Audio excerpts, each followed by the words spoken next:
Any person who would like to speak on an agenda item, please fill out a pink public comment card located in the back of the council chambers and give it to the staff prior to the item being taken up by City Council for discussion. Members of the public shall be given a total of 3 minutes to speak on all items listed on the agenda. Members of the public, again, will be able to speak on each regular agenda item. In no event will anyone be allowed to submit a comment card and speak on an agenda item after the resolution is read or item considered. Do we have any additions, deletions, or substitutions? Nothing, Madam Chair. Do we have any disclosures by council? Have a motion to adopt the agenda? So moved. Second.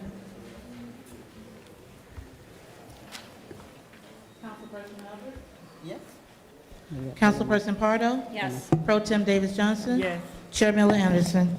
Yes. Unanimous vote. Okay, we do not have any consent agenda items, clerk? No consent agenda items? None. Okay. Petitions and communications for None. filing? Awards and presentations? None. Public hearings? None. Items tabled. None, Madam Chair. Regular old business? None. Regular items? None. For discussion and deliberation? Interim city manager position selection? All right.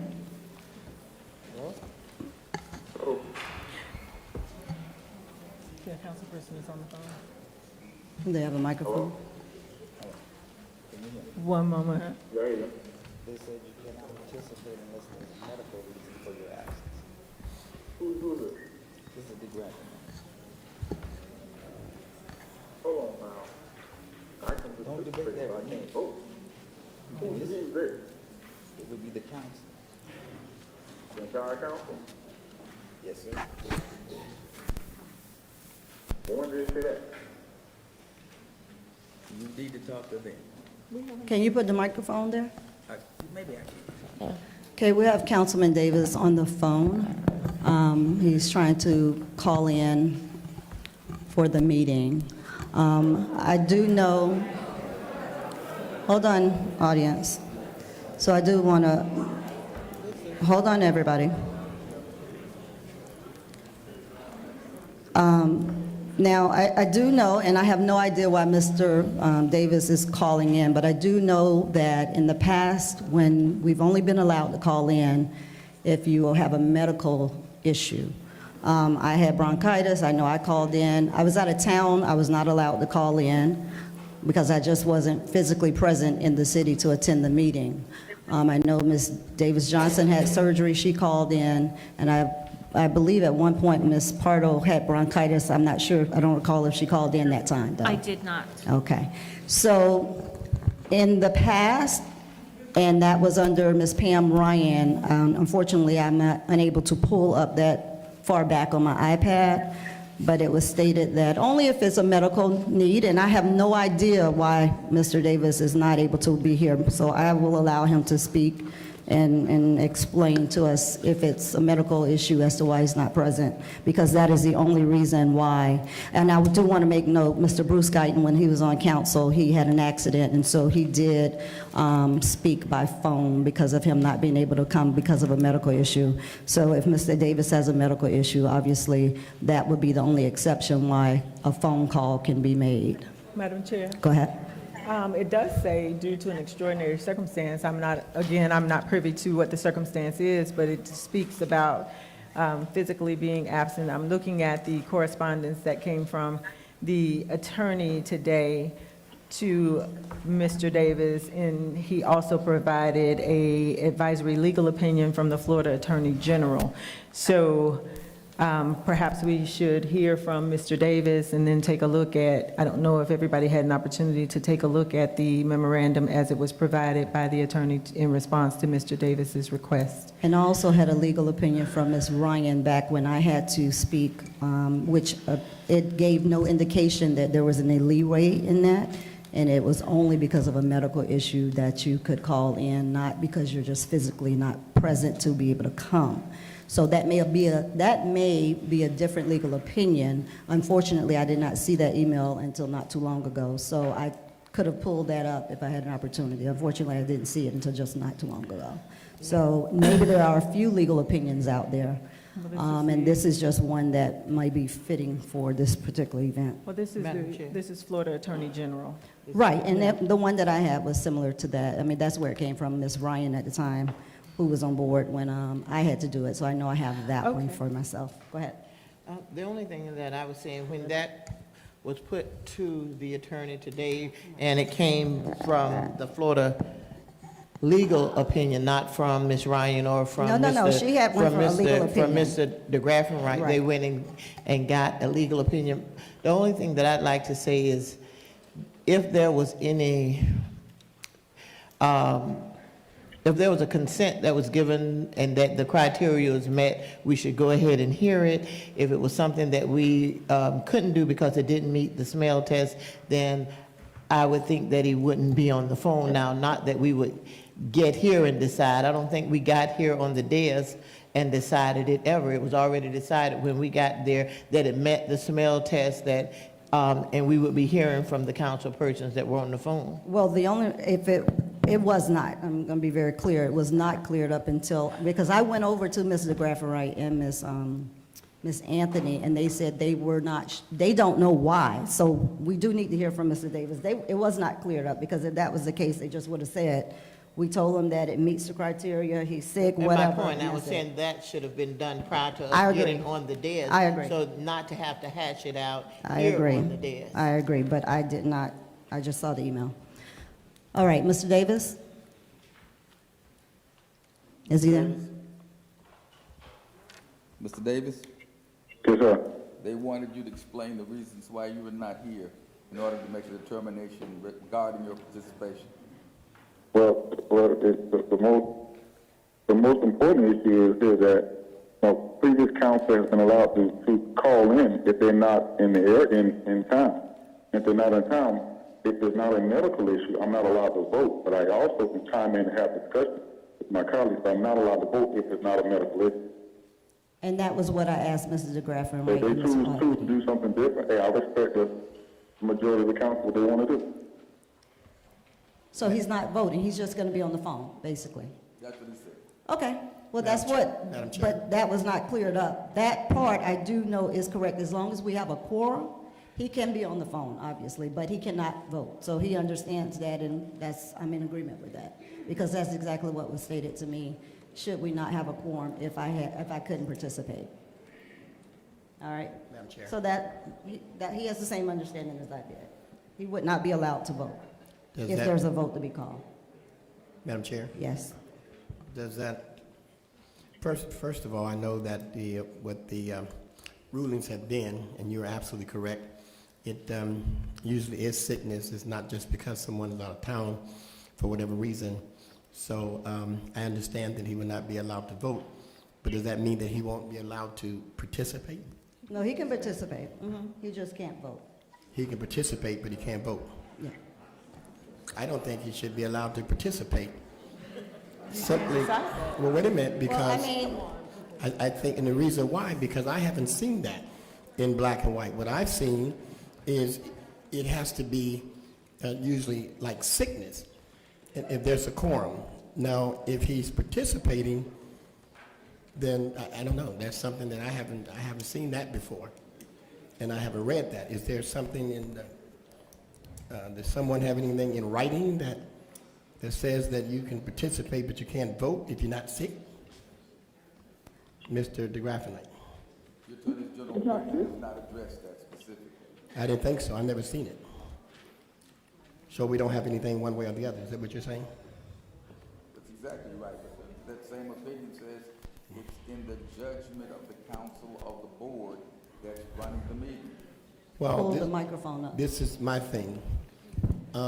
If you're participating, you're almost like voting because you can give input that can help influence the vote one way or the other. So I think we should not allow this unless it is sickness, period. And that's my vote, which doesn't count, by the way. Thank you. Okay. So, board, what would you like to do? Ms. Hubbard, Ms. Davis Johnson, Ms. Pardo? I don't see a problem with him participating. Okay, Ms. Davis Johnson. He can participate. Ms. Pardo? Okay. I mean, I'm fine with that part. I mean, I do know the voting cannot occur, but I'm okay with the participating. I mean, hopefully everyone has a head strong enough to make their own decisions, but we'll go ahead and move forward. May I begin? Go ahead, Ms. Davis Johnson. Thank you, Madam Chair. I am returning with the options that I presented at the October 18th meeting, which resulted in the immediate hiring of Mr. Pogue. I brought forth and laid out 3 specific issues, but there was much discussion surrounding those issues, and we never got to take up the remaining 2 issues that I brought forth. Now, the very first item that I discussed was for us to take a look at the managers in transition and have some discussion about those. So what I've done is I requested that HR and the city manager provide for us, and I believe that everyone received a copy of the documentations and the information that was requested. So the very first action was to take a look at the listing of those individuals who have submitted their name for consideration in the interim position. You have a copy of the email in which I made the request, and I asked for the list of, I asked that we be provided with the list of the individuals on the managers in transitions list, which we have been provided. And so I thought that it would better serve us if we took a look at that listing to consider an interim director from that list, with the understanding that they are from the list of members in transition. Again, let me state for the record, I know what my vote was on September the 20th. I have not wavered in that position. However, in light of everything that is going on in our city, the number of projects that need to be taken care of, and the issues that are facing this city, I suggested that we start to look at moving forward. We had extensive conversation, and I believe that we need to take a look at the managers in transitions list, maybe whittle that down to several. There has not been any other information that was provided from the organization that provided this list. So the very first thing that I thought that we could discuss would be the discussion of the managers in transition list, so that we could identify someone to serve, because again, Mr. Perry has made it emphatically clear that he's not interested in serving for the full 120 days. So with that being said, everyone does have a copy of that listing that we could consider. There was an email from a citizen suggesting someone internally, and I don't know what that conversation has been with this board, but I do believe that in an effort to provide our community with a continuum of care and making sure that as leaders we move forward in a direction that is going to serve to heal this city and to move it forward. I understand what we've been going through and how it has disrupted the city, and it has caused so much hurt and rift and distrust.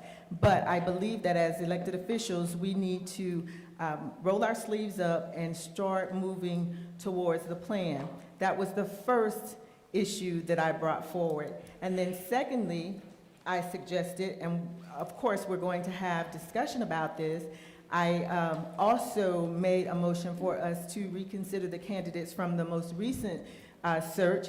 That information was provided to us. You should have that information as it relates to the individuals who ranked in the hiring, and for us to consider them. And then thirdly, I asked that if no one from that list is interested in being considered, that we move forward to create a job announcement for a permanent city manager, and open it up without expending any further dollars as it relates to a national search firm, because we know the organizations that were utilized. So my third recommendation was that we do it ourselves by posting information in those national organizations' job announcements. So I thought that it was important that we come together in light of everything that is going on and start to have this discussion, because this is the only venue that provides us with that opportunity. And so we really, as elected officials and leaders of this community, voted in by the constituents and citizens of this city, we need to move towards that healing. So I would imagine that the first conversation that we would have would be discussion about the appointment of an interim city manager for the remaining 90 days. Okay. Madam Chair? I have a question. So typically we do the presentation and then have the public speak. You want to have the discussion up here amongst us and then allow the public to speak and then come back if we need to continue speaking? I think that it's important for us as a board to have some dialogue. Yes, there will be an opportunity for public comments, and we certainly are interested in hearing those, but I do believe that there should be an opportunity for this board to have some conversation regarding our next steps. Before the public comment cards? Yeah, Yeah. we're not at 7:30 at this. Well, no, yes, no, no, before. for the item. Yes, Usually for the item, we do the presentation and then we go straight to public comments. And then we'll discuss, but whatever the pleasure of the board is, I will go with that. you want to discuss? Okay. Did Madam you Chair. say you want to go? Yes. All right, thank you, Madam Chair. So, Pull your Miss- mic a little closer. so Ms. Davis-Johnson, are you recommending that we take a look at the members in transition list and reach out to those members to see if they would be interested in an interim position, and then also allow them to apply for the permanent position? Yes, that was a discussion that we had on the 18th. We didn't want to hold an individual at bay, just allowing them to serve interimly. The conversation was that if you served interimly, you would then be able to apply as well. Okay, so Mr. Perry is leaving a week from Friday, correct? Right, I think it's a week from Friday, Mr. Perry? Mr. Perry? Yes. Will you like? That's correct. So how about we do this? Or at least this is my suggestion. Each council member go through the members in transition list, and we can have staff reach out to all of the members and ask them for a copy of their resume. Take a look at the resume and choose 2 members off of that list, and then go through the resumes that we received. I believe we received 2 resumes so far from outside people who would be willing to help us with the transition. And then perhaps we can come back either Friday, if that gives everyone enough time, and, each council person bring back 2 recommendations. And then we could try to dwindle those down to to 4 or 5.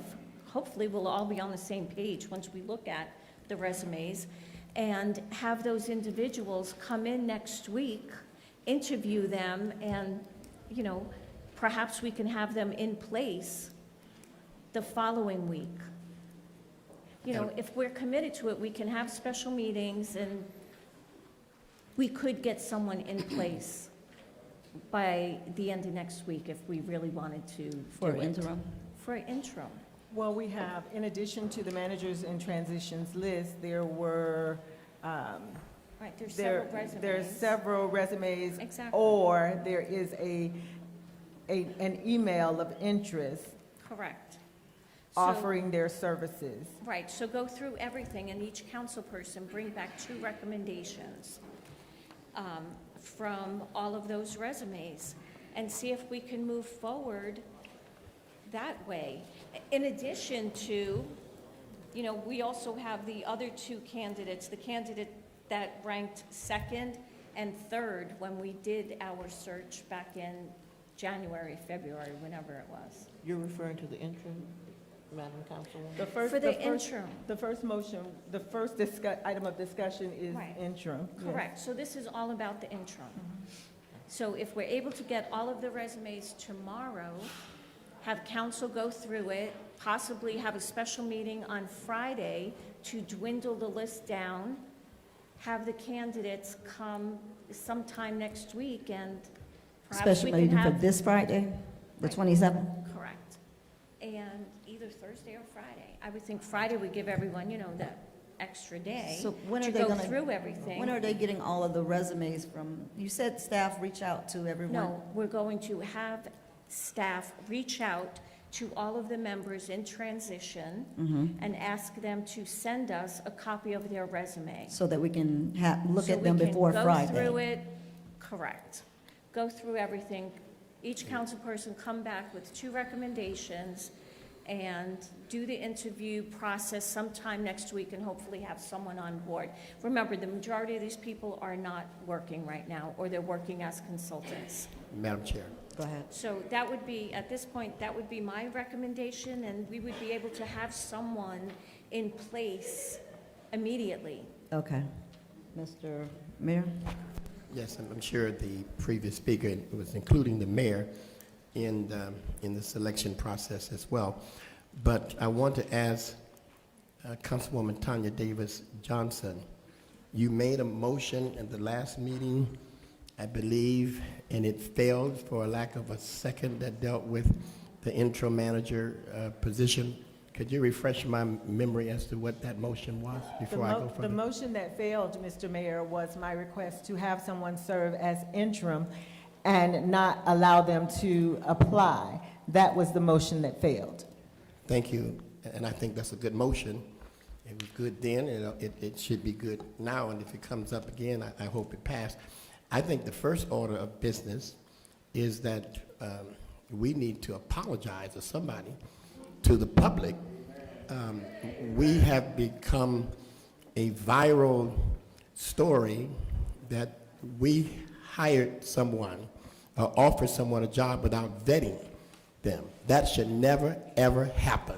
We should never offer an interim position or manager position without vetting. And that's why I like your motion, because we don't need to rush. When we're talking about a manager, we're talking about someone that's going to, take this and go further. But an interim is someone to kind of keep it going on a day-to-day basis until we can take our time, be methodical, be strategical, and vet anything and everything before a position is offered. That's what I would like to see us do. Thank you, Madam Chair. Madam Chair? Go ahead.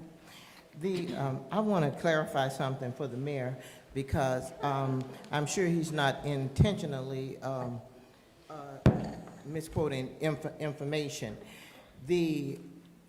What I said and what I did at the last meeting too, I asked that staff would simultaneously, and I went back and looked it up and pulled it up to make sure that I didn't misspeak, because I know the media, she continually repeats things that aren't true. So I wanted to make sure that,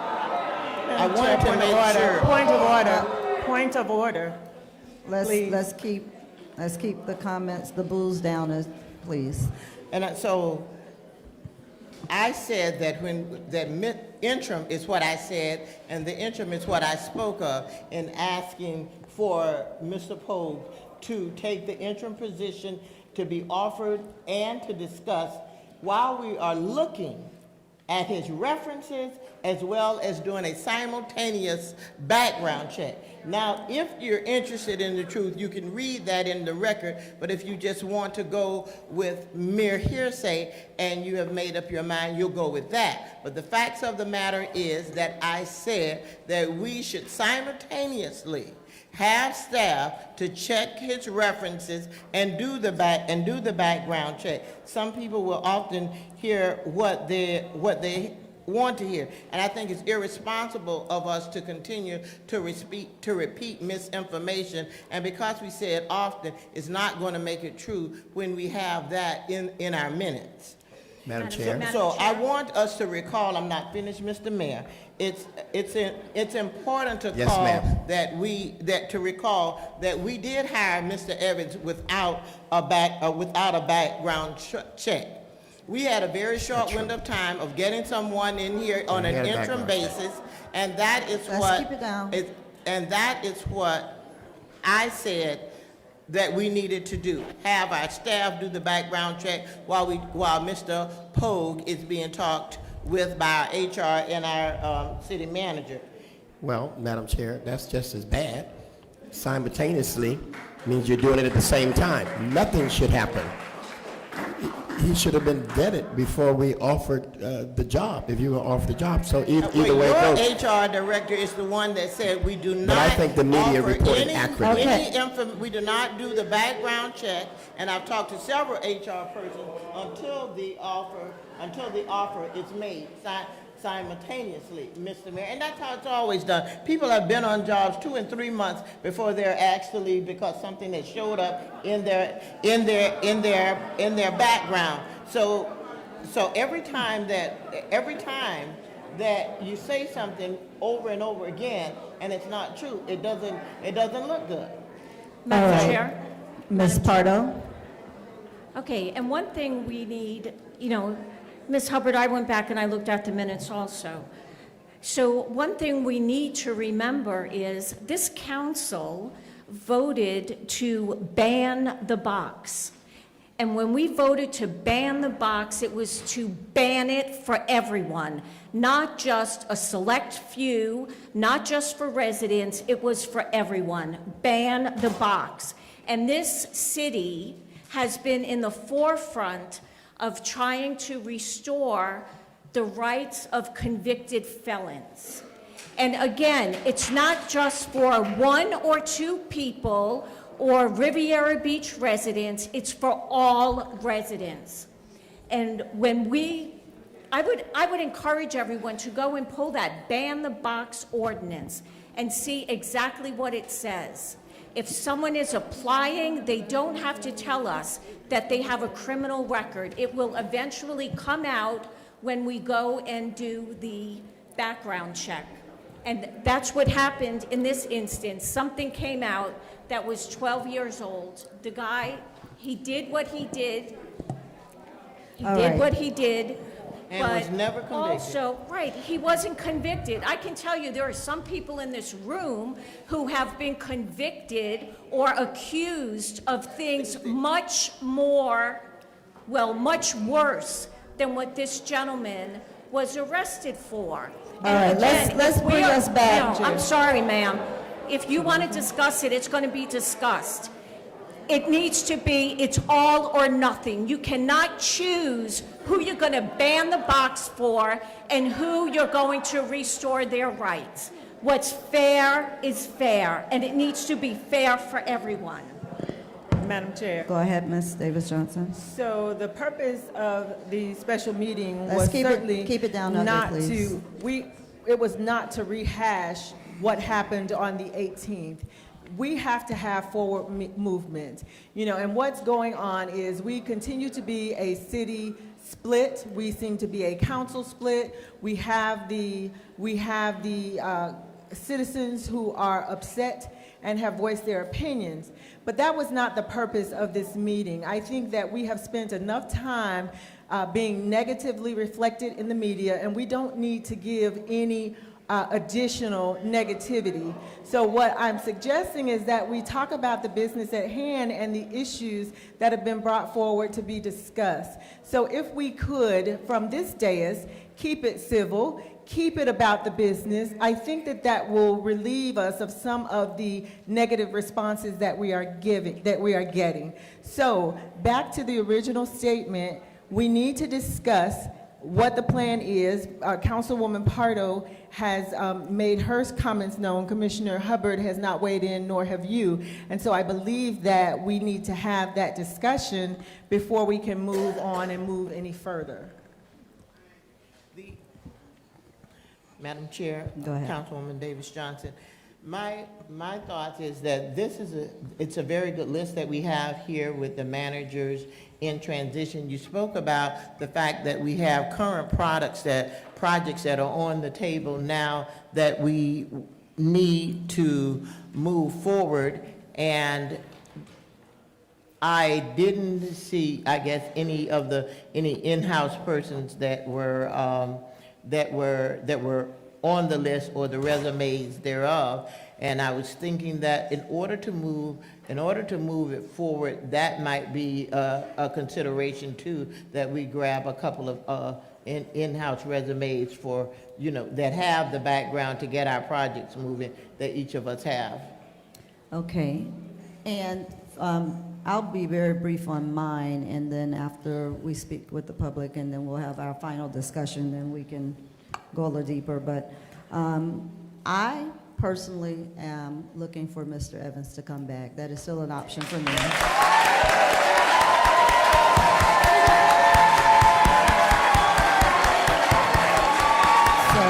So if we want, I know that we received the settlement papers, and there were 3 proposals, and one of the proposals from Mr. Evans's lawyer was that he was still willing to come back. Now, that is not over yet, but again, that's where I'm at.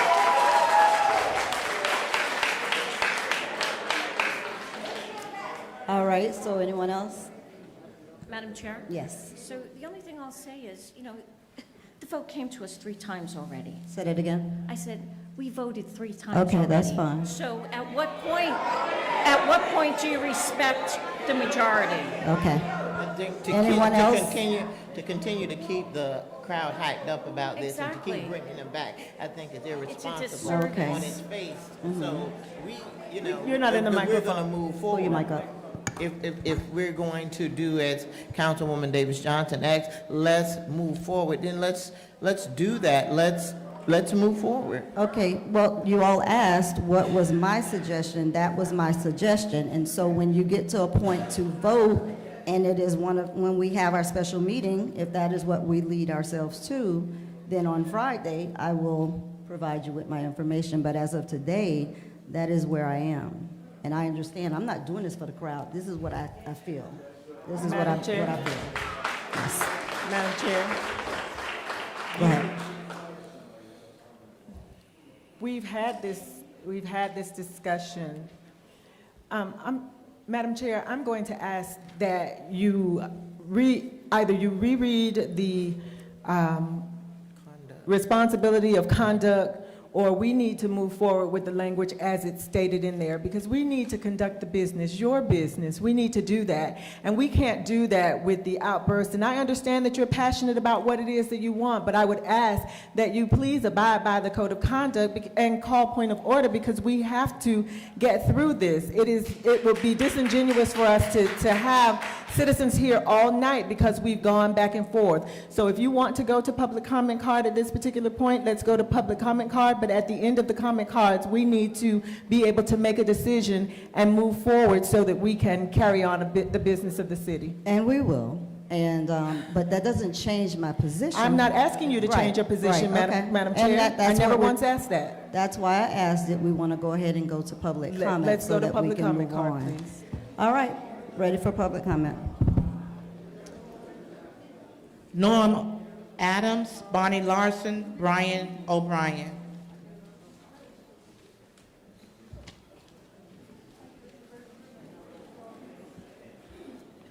You know, it's funny, you said the only way to heal the city moving forward. There's only one way to heal the split, and that's to bring Jonathan back. That's the only way to heal the split. You can bring people in from the outside. What you've done, you are ruining the reputation of a good man without explaining why. How many people here have been fired, and when you're fired, somebody tells you why? The gentleman who refused the interim manager, he wrote a letter, I'm sorry, the city of Wellington wrote a letter to him. I don't know how many people have seen it. They explained why. They said to him, if you want to give comments, we'll meet, we'll give comments. Here, this gentleman gave one opinion one day, a second opinion the other day, probably not worth toilet paper. If you fire Jonathan because now he's saying it's without cause. Well, if it's without cause, tell him why. How many people are hired for 6 months and then get fired without cause? I don't understand it. I mean, you three, 1, 2, and if TD is on the phone, are really trying hard to destroy the reputation of a good, honest man, and it's shameful. How do you know he deserved to be fired? You don't know. Can I This add a way, few Mr. seconds? Adams. I mean, and Ms. Hubbard, you had the audacity to call Ms. Moore a racist pig? A racist pig? I don't know where that comes from, but I'd yield my last 30 seconds for you to explain the reason for that comment. That's really what everyone looks up for somebody like you to say, you're a racist pig. The three of you should resign. You've hijacked the entire city. And Miss Pardo brags, you know, she's a woman of ethics. She's got a 35-year Wall Street background. How did she let this happen? Why did you let him go without cause and not explaining it to him? I've never heard of that after 6 months. It makes no sense. No sense when you let somebody go. Just sit there stone-faced. I'd love to hear your response. You still, aren't they, attorney, why don't you tell them, now that they've let him go without cause, shouldn't they tell him? You tell them they're going to get sued if they explain why? They're going to get sued like hell. And personally, even if the Constitution holds you guys harmless, you're going to be sued personally by Jonathan. I can almost promise you that. Thank you. Who do we have next? Bonnie Larson, Could you call off a couple of them so they can go ahead? Ryan O'Brien, and Norma Duckham. I thought we were coming Good in evening. tonight to speak about Mr. Evans, but it looks like we're not. It looks like we're here to talk about who are you going to get to be an interim city manager. Ms. Hubbard, you said that a lot of people are hired without a background check, do it simultaneously while they're in office. No, bad idea, and we see how well that worked out this time. Ms. Pardo, you mentioned ban the box. That is for convicted felons. I don't think Pogue is a convicted felon. He did choke his wife, threw her on the floor, threw her phone out the window. Then he was cited by Wellington for not doing his job properly, and also something to do with purchasing. That was Channel 5 who reported that. He reported that like 5 minutes after you hired him sight unseen. If they can figure that out, why can't we figure that? Why would we put someone in a position with that kind of background? Why? Media figured it out immediately. Now, another media has also looked up and found a DUI charge. We don't want somebody like this running our city. We don't need people like this running our city. So it's not a ban the box because he's not a convicted felon. But he did those things, and it's been proven, and he admits it, and whatever. We don't need people like that in our city. Certainly, certainly. Meanwhile, Mr. Evans has been vilified by the council, and he needs his name cleared. We were told, 34,000 of us heard he was fired with cause. Mr. Davis, wherever you are, I guess you decided not to show up tonight. You don't want to face the public. You just don't want to face the public. You're the one who made the charge. You need to bring it forward. Someone had to even file a lawsuit to get you to bring it forward, and we still don't have it. We don't have the reason. And now our city attorney is saying, well, no, he was fired with cause, without cause, excuse me. No, can't rewrite history. So now you're talking about getting a list, going through that list, and every person coming up with 2 names. Some of those people are going to live out of town. What are you going to do about that? What if that's the person you like who's out of town? I also think if you do that, it needs to be written into that temporary contract, make it very, very clear that there is no promise of a future full-time job. This is an interim For people who are currently out of work, that's the list you have. If they want to do 90 days, you like them, whatever. We have pending litigation here, so let's not complicate the matter and bring in someone else, which is going to further complicate the matter and put us into an even worse position than we are right now. It just seems like we want to fill up our city with people who are unqualified, who don't know their jobs. Let's do a learn-on-the-job thing. No, that's not the way you run a city. It's not the way you run any kind of business. Let's get someone qualified right off the top. Who has better? I suggested last week that you show me one person who's got more qualifications than Mr. Evans for this job. And what do we get? A wife beater. Thank you. Thank you. Brian O'Brien, Norma Duncan.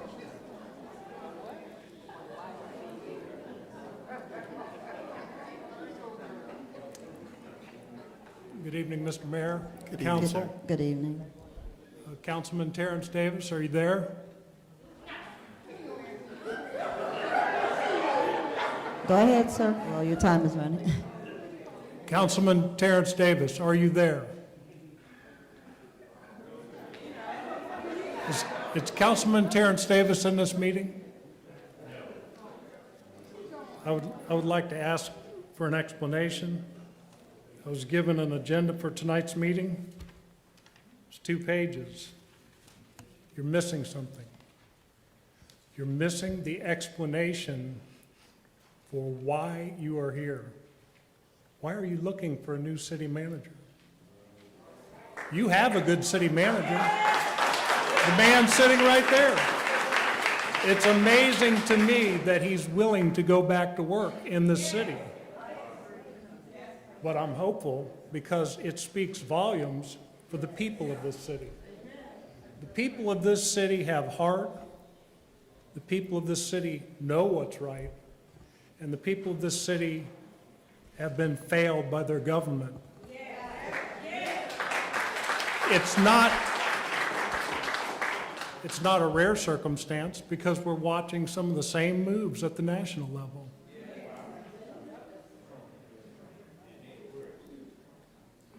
Why do we disrespect people like this?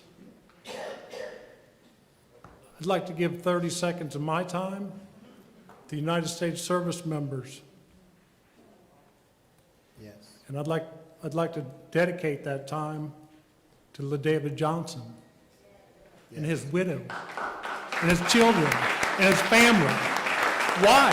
Why are you tearing apart a city that wants to move forward? What's going on? Well, the FBI will be looking into it.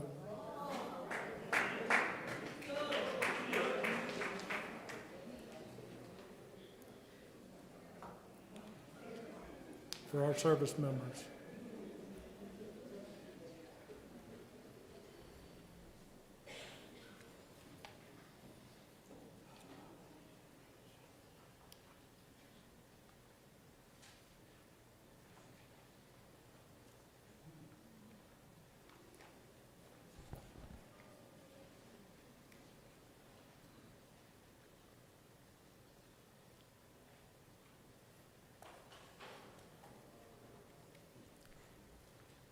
Thank you, sir. Think about it. I respect Thank that. you. We need to act together. Yes. I would like to disagree with one thing this gentleman in the green said. It's not John Evans' reputation who's being ruined. He has a sterling reputation. It's your own reputation that's on the line. Thank you. Norman Duncan, Lloyd Brown. Lloyd Brown and Margaret Shepherd. Norma Duncombe. Good evening. To the mayor, council, and the public, you know, I'm just really shaken that we are allowing ourselves as a city to just be like we are nothing. We have so much that we need to do. And when you are voted on the council, you're not voted because you like one another or you will agree with one another. You are elected to move the city forward. Now, let me just say this. The charter says that the city manager operates according to what the council wants. He does not make rules, regulations, or anything else. It's whatever the council directs him to do. And if you hire him one day and fires him the next day, that's a part of the charter. You can do that. You have the right to do that. Now, it is now time for us to move forward, because I can think of a million things that we need to do to move this city forward. And whether you like one another or not, let's not play to this stuff that's going on. Let's decide to make a decision that you cannot convince Mr. Perry to stay longer.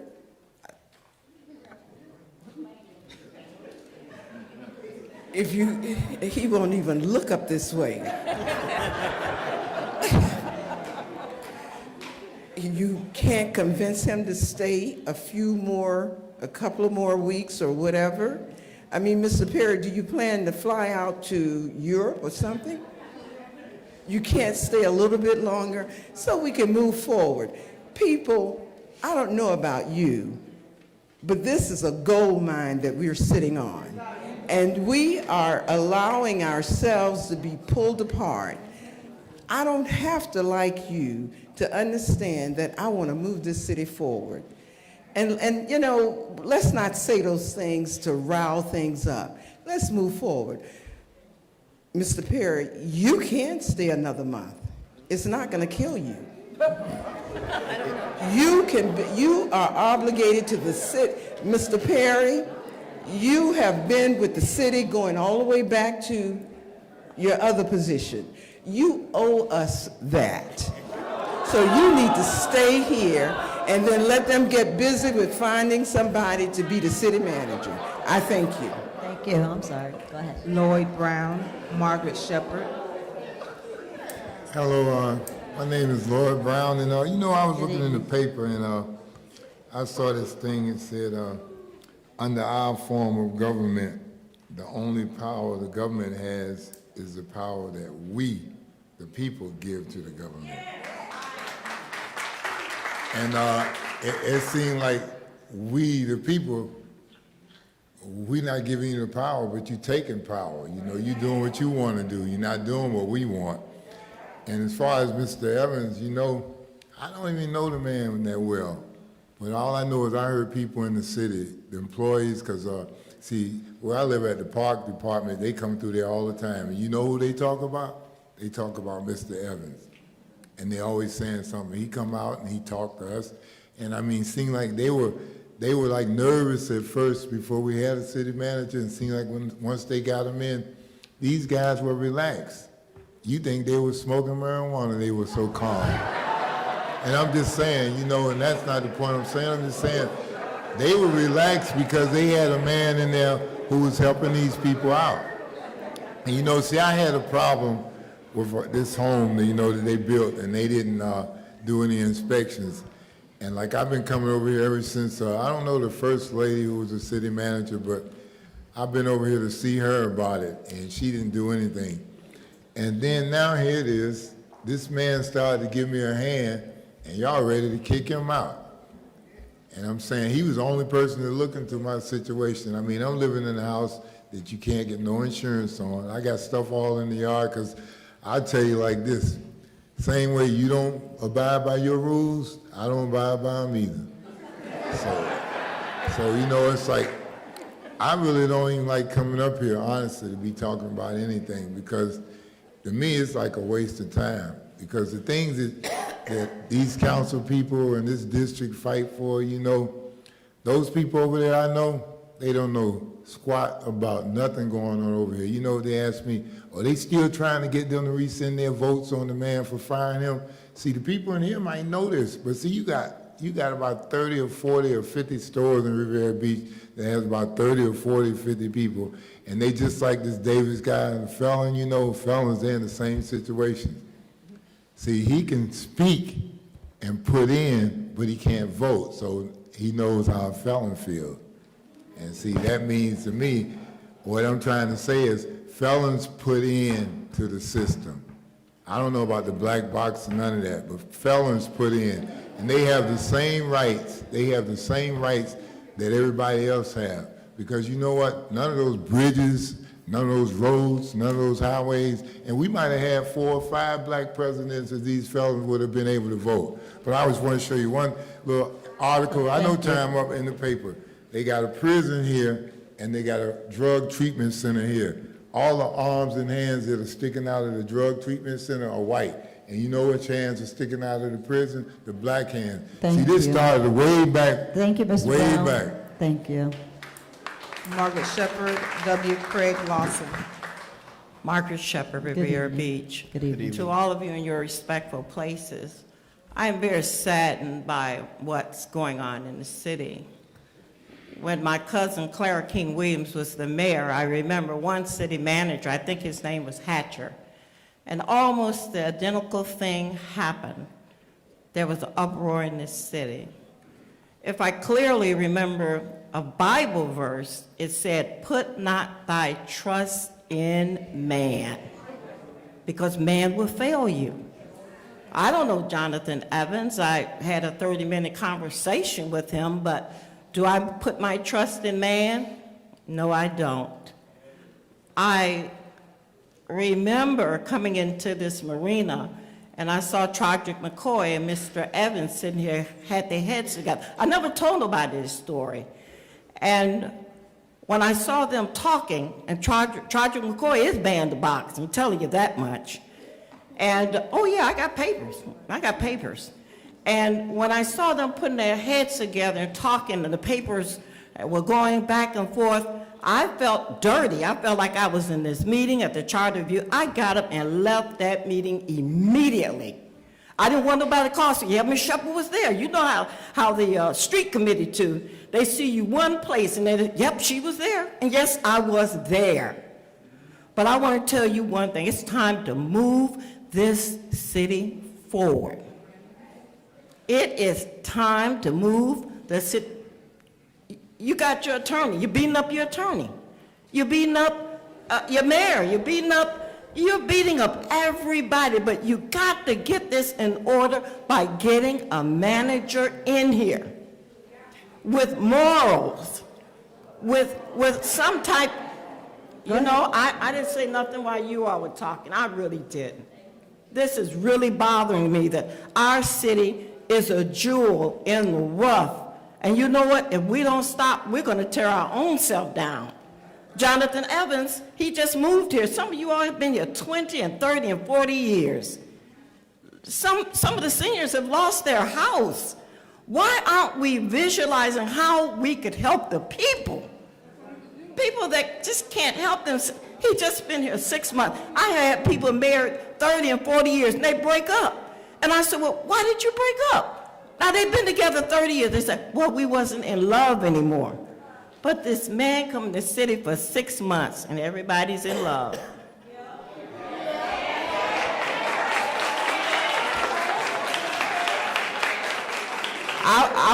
I want to say one thing, that I've never been in love. Never been in love. Thank you, Ms. Shepherd. Thank you. I ask you to please. Thank you. Now they were wait. Now they were talking. I stopped. But that your time was still Okay. going, though. I want to say to you, Madam Chair, and Madam Vice Chair, you're on the right track. Thank you, Ms. Shepherd. You have to put Appreciate the it. stops in the middle of the road and get a manager in here where we all can feel comfortable with. Thank you. Thank you. Who's next? W. Craig Lawson, after him, William Easley. All right. Good evening. Good evening, Madam Chair, Mr. Mayor, Council. 7:30 tomorrow morning. My client, Jonathan Evans, submitted a proposal, and we understand that you have finally received that proposal. A proposal that can stop the bleeding. A proposal that will put a vetted, background checked, qualified, in place as an interim 7:30 tomorrow morning, if you choose to do it. What's his name? You know he has no wives, no DUIs. You vetted him. Don't make a hasty mistake like you did last week.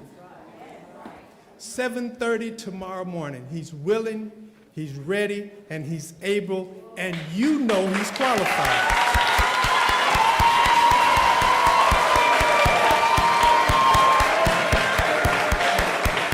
He can be here tomorrow morning as a Band-Aid. He can stop the bleeding. He can be the interim while you take all of the time that is necessary to get a permanent replacement if that's what you choose. He'll even stay on if you decide to keep him. 7:30 tomorrow morning. In the meantime, we want to be able to negotiate a separation agreement with the city council. You have our proposal. We will prepare another proposal that we will submit based on some of the findings that were made on last week's meeting, but we want to continue to negotiate with the city. But remember, 7:30 tomorrow morning. Madam Chair, I have a question. Madam Chair, I have a question. I have a question for the attorney. William Easley, Debbie Isaacs. Good evening, everyone. Good evening. Amen. I don't know anybody here, really. I'm new to the city, basically. I've lived here for about 4 years now. But I'm a leadership major at PBA, and I just wrote out some notes. Leadership is integrity, character, honesty, truthfulness, and moral. Have a good moral, sound binding, and then you have to believe in something. I got motivated to come. I've never been to a city manager meeting, never been to a meeting at all in all my life. And I've lived in a lot of different places. I lived overseas for 10 years. I've been and experienced a lot. But what kind of bugs me is that we have leadership in this day and hour that is dishonest, that doesn't have these characteristics. They're not truthful.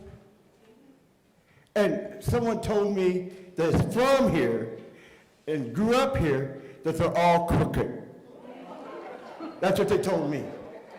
I don't know if it's true or not, because I haven't been here that long. But when I watch on the news that you dismiss a man, and I'm sure I don't know the man, I never met him, but you dismiss a man, and then you don't tell him why he's fired. I don't see how you can't go forward. You know why? Because you're not being honest now with your own selves. And I plead with you. I beg you to get honest with yourselves and come to an understanding that these people are not going to believe you. Leadership is honesty, being truthful. You can't go forward in the mud. We're going into another mud puddle. You're fooling yourselves. And we deserve better. We really deserve better. We work too hard. We're trying to raise our families in a culture, in a society that has turned their back on God. And we're trying to live our lives honestly and truthfully. I'm trying to raise sons and daughters that will love the Lord, will obey the law, and love this country. But we're not going to go forward. You can have all the meetings you want to have. I'm telling you, you're not going to have because you're not being honest with the people. And if you don't tell the people why you fired the man and be honest with him, if you can't be honest with him, why are you going to think you're going to be honest with all these people in here? Thank you, sir. Thank you. Debbie Isaac, and the last card is John Miller. Debbie Isaacs. Good evening. Good evening. Unless your criteria for a city manager has changed, I fail to see the value in soliciting a candidate to apply for the job, another candidate to possibly get a contract that would be unenforceable. I appreciate Ms. Pardo's optimism that the entire board could be on the same page eventually, but I think these residents would be hard-pressed to believe that that could ever happen. I'm glad you mentioned the minutes, because I referred to them as well as looking at the videos and everything too. And I remember when Mr. Davis said, I made sure I sat down and had a conversation with my city attorney, our city attorney, who works for the city, to make sure that if I was prepared to make this motion, I understood misfeasance. Well, I dare say he did not. Misfeasance, according to Webster, the encyclopedia, and even Google, the willful misfeasance is the willful, inappropriate, intentional action or incorrect action or advice that is committed in an injurious manner that causes harm. Nothing in the definition of misfeasance said it meant doing something that you were told to do and did not complete it. I would like to know, I reviewed every special meeting, every council meeting, every budget meeting. So when and where was this egregious act committed by Mr. Evans? I know the city attorney did not want this council to say anything in a public meeting that the court may be able to use against you. But I submit to you that he has already done that. As they say in court, Exhibit A, and I quote, I want to be real clear for this record. I am not aware of any facts to relate to you about any feasance by the city manager. So now when you try to undo that last week, I submit also that you cannot rewrite history, but you can undo a wrong. A wise man once says, sometimes the most important sign of dignity and strength is an honest and convincing apology. It takes a bigger person to admit and acknowledge that what you did and said was wrong than to minimize other people, dig in your heels, and point the finger at someone for exposing you an error. Just apologize, correct your mistake, reinstate Mr. Evans, and reaffirm that you are better than what you have been displaying yourself to be this past month. Thank you.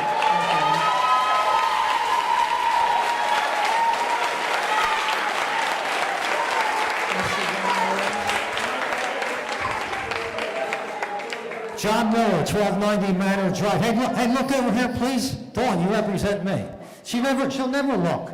This is a disrespect that she always gives. I got two things to say, all right? First of all, I'd like somebody on this floor to make a motion when we're done here to reinstall Jonathan Evans.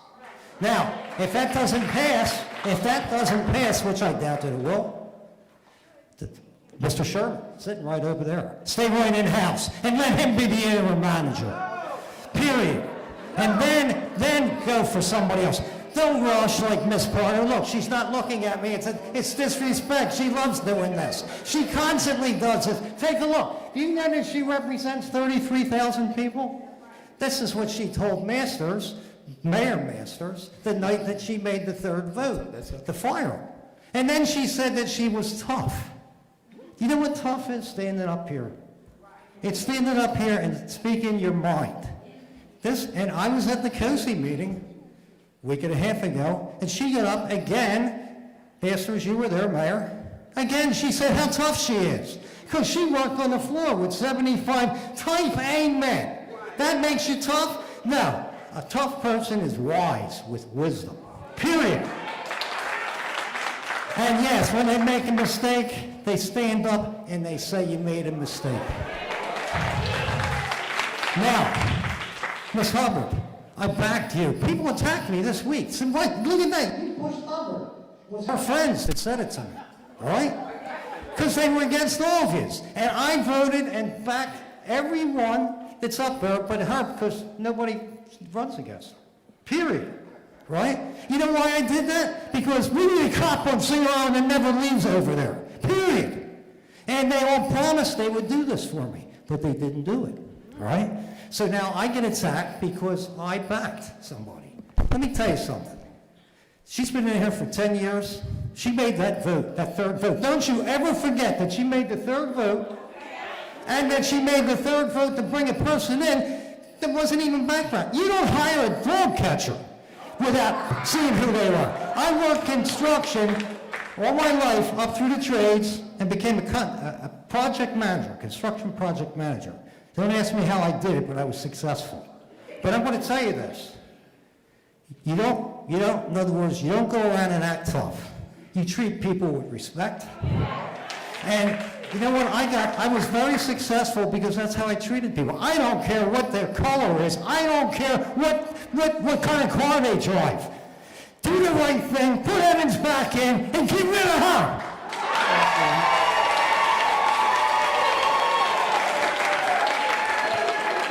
That's it? All right. So we can come back to the board. Ms. Tanya Davis Johnson is going to take over. Here's what it is. Having heard the comments, what is the pleasure of this board at this point? We were discussing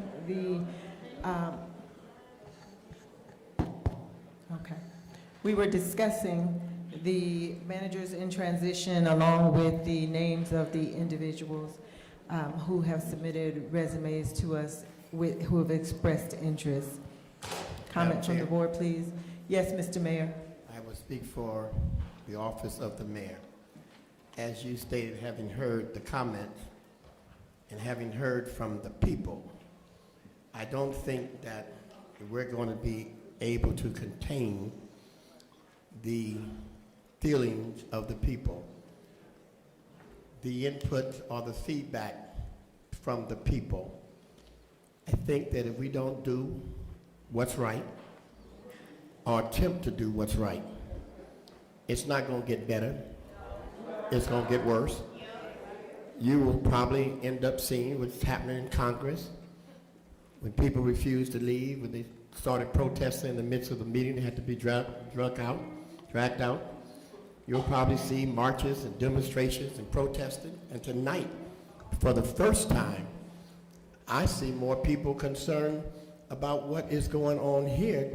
They don't even look like me, but they are concerned about what happened. I appreciate seeing this kind of combination of black and white together. So, Madam Chair,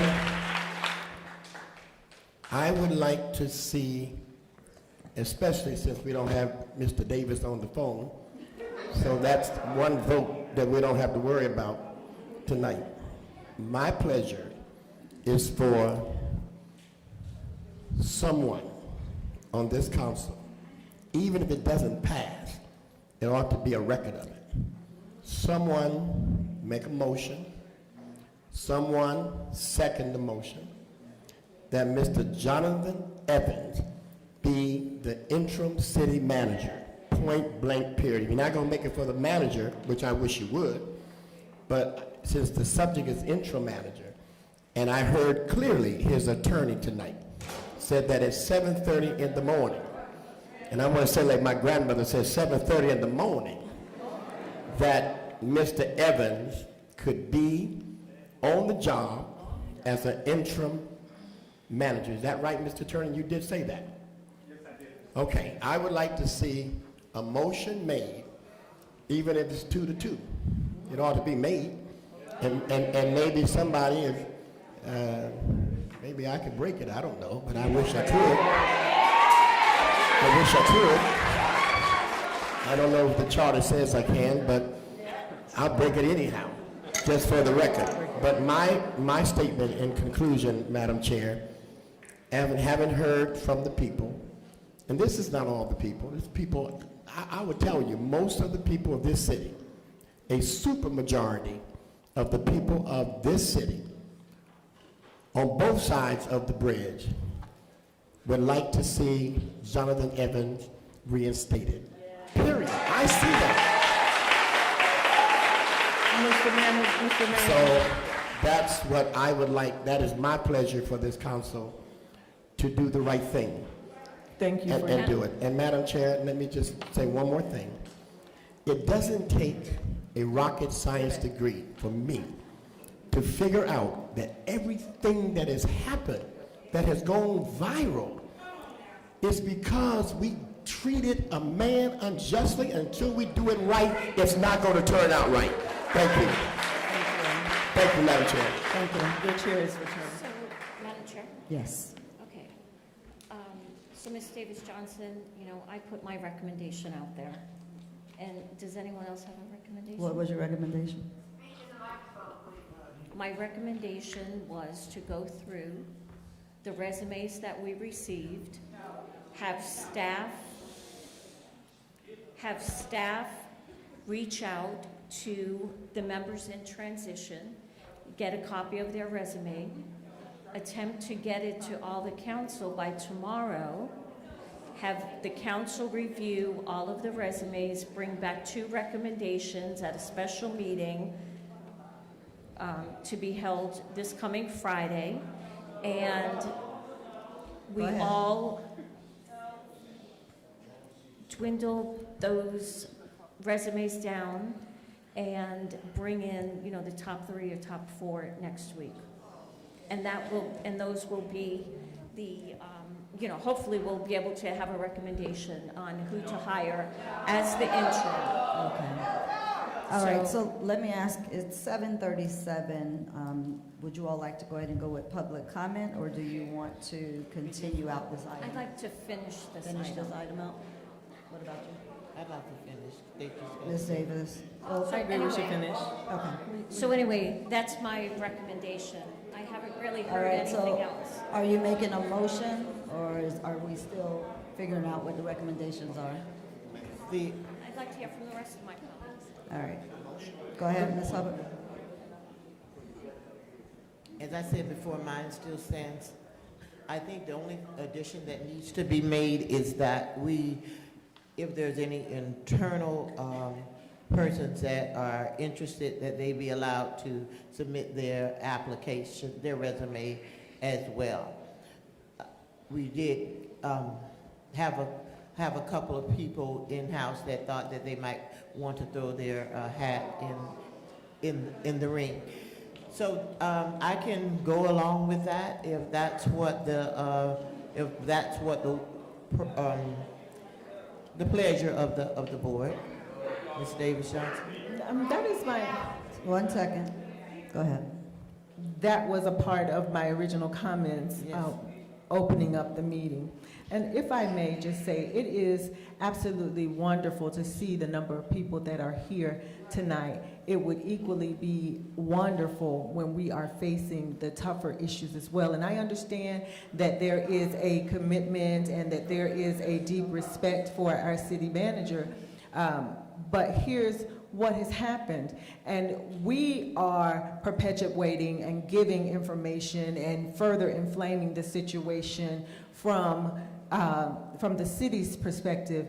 But the bottom line here is this, and I had to accept it. Although I did not agree with the motion as it was laid out, I didn't agree with several motions that have been laid out to terminate, but we have never done what we are doing now, and it just seems to further divide. And so my position does remain. And Mr. Attorney, we received a counteroffer from Mr. Evans.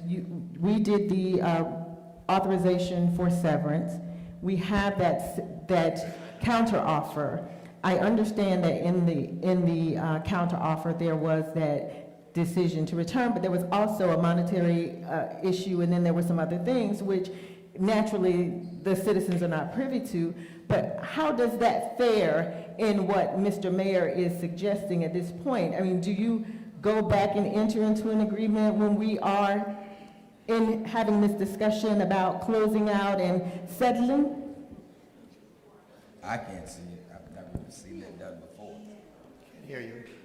I've never seen that even considered before. I think the issue before you is whether or not you will accept any of the offered means of resolution in the settlement agreement. That's where we are. Our position is taken based upon the contract and the mutually agreed upon terms of what would occur if you were terminated. What's been offered to you is something different.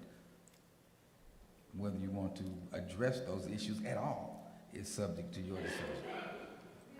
Thank you, sir. Well, I believe that we should take a look, we should go ahead and take a look at what is before us and simply hire an interim and then move forward in our next step. All right. Okay, so and we'll come back to that, but I do want to clear something up. I do understand the need to move on. Most certainly, I understand that very well.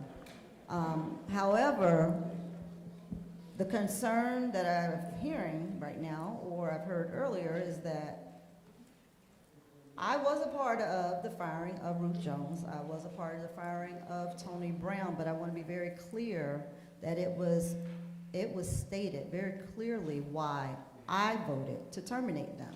So it's different from this situation, and let me explain. And that is why I have an issue with the termination of Mr. Evans because of the way in which it was done. When I say that, I am talking about the fact that it was terminated. We had the right to terminate him. Sure, we did, without cause. But when the for cause is put on there, and even I don't know what the for cause is, I have an issue with that. And the fact that we have not addressed any issues that he may not have completed, any tasks that he did not follow through on. I think it was the manner in which the way it was done is the problem. And because I am not convinced that there was a reason for termination, and I do respect your votes for terminating him because that was your choice, but I do understand too that I didn't have a complete answer. If we were gonna go with no cause, there would have been a thing to be said because we have the latitude to do that. But the fact that you all decided to attach for a cause and then not explain it, that is a problem. And it hasn't been cleared up, and to say that we're moving on, yeah, we can move on, but we do, and it's not about riling up the crowd, it's about right and wrong and the fact that we have not fully explained ourselves. And, it's not a matter of, doing things because that's what the public wants to hear. The public is the reason why we're here. And the fact that we're not listening to them, I certainly understand we've had people on both sides, but you have to be really blind to see that it's not balanced. It's not balanced at all when it comes to those who are supporting the move forward type solution and not bringing Mr. Evans back. I know my vote was to to terminate. And that, I was not on the prevailing side, and I understand that, but I'm not gonna change my mind on where I am with this because I still feel that we did not do it the right way, and that's the problem. No one would have an issue with you making the decisions that you made, but you cannot sit here and throw on something just because you're being vindictive and don't want to give this man his severance. Okay. And that's really what it's about. Okay, Madam Chair. Let me finish, please. Okay. Let me finish. So, I respect all of your wishes to move forward, and I have no problem with that, but that is not going to change my position, and this is where I am. If the majority chooses to move forward and do something differently, obviously, once we get to that point, I will have to go either left or right with it. But I am telling you what I am thinking and what my position is. That has nothing to do with the way you all put your positions, and I'm not trying to change it. No. But I just need everyone to understand, yes, I was on board and was one of the yes votes to terminate Mr. Brown and Ms. Jones, but I was very clear about why I said yes. there was not a mystery about why I said yes when I walked out that room that night. So I need to clear that up because that was not the case. It's different. It truly is a different situation. And you're right. Okay, Madam Chair. So I too was not on the prevailing side. I don't think that my comments dealt with Ruth Jones or, that wasn't the motivation behind the comment. I fully was not in support in the manner in which the motion was laid out. The record is very clear. The transcript is very clear. I asked our attorney specifically, was there a discussion with Mr. Davis regarding Ms. Feasons and why the board was not consulted? I was told then that he provided simply a definition and an explanation of what it was. So therefore, if you are going to lay out cause, and I believe that my comments were clear on that evening, I asked for the cause. I asked what were the reasons. And for whatever reason Mr. Davis assumed, he failed to provide that. I cannot force him, and apparently the attorney is not pushing the issue of providing the explanation for cause. But the bottom line is this: I still don't support the fact that they said it was for cause. And you're correct. We probably wouldn't have had heartburn if there had been no mention of cause and no explanation given. If it had just been simply no cause, there was nothing that we could have done. But here's where we are. There are 4 of us here. 4 of us here. Mr. Davis, we don't hear him there. There is a prevailing party of 3 that submitted the vote. And I understand that it was not right. But how long will you ask us to hold all of the business of the city that needs to go until such time as Mr. Evans is brought back? I don't have an extra grind with Mr. Evans. I simply do not. I want to do what the people have asked us to do, and I understand that you all have asked him to come back, but there is not a majority to do that. There is not a majority to do that. Madam Chair? You know what? A motion can be made. Madam Chair? Are you finished, Ms. Davis-Johnson? My motion is that we move forward with identifying someone to serve in the interim position, and that we do that tonight. So if I need to, I will then put that in the form of a motion for us to look at the managers in transition, as well as the resumes that have been submitted to us, and any consideration for any staff that is interested to serve in the interim position. Do we have a second? Yeah, second, Madam Chair. Go ahead. Okay, so Ms. Davis-Johnson, would you include in your motion that we come back together Friday to review the resumes and come up with our short list so we can move forward with an interview process next week? I will amend my motion to include that. Okay, my second still stands. All right.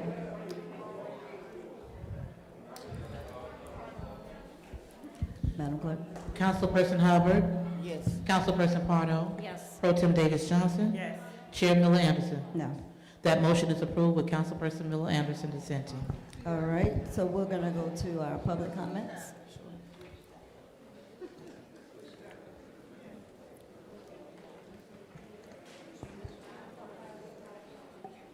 If you're going to turn in a card for public comment, we're going to close it in about a minute.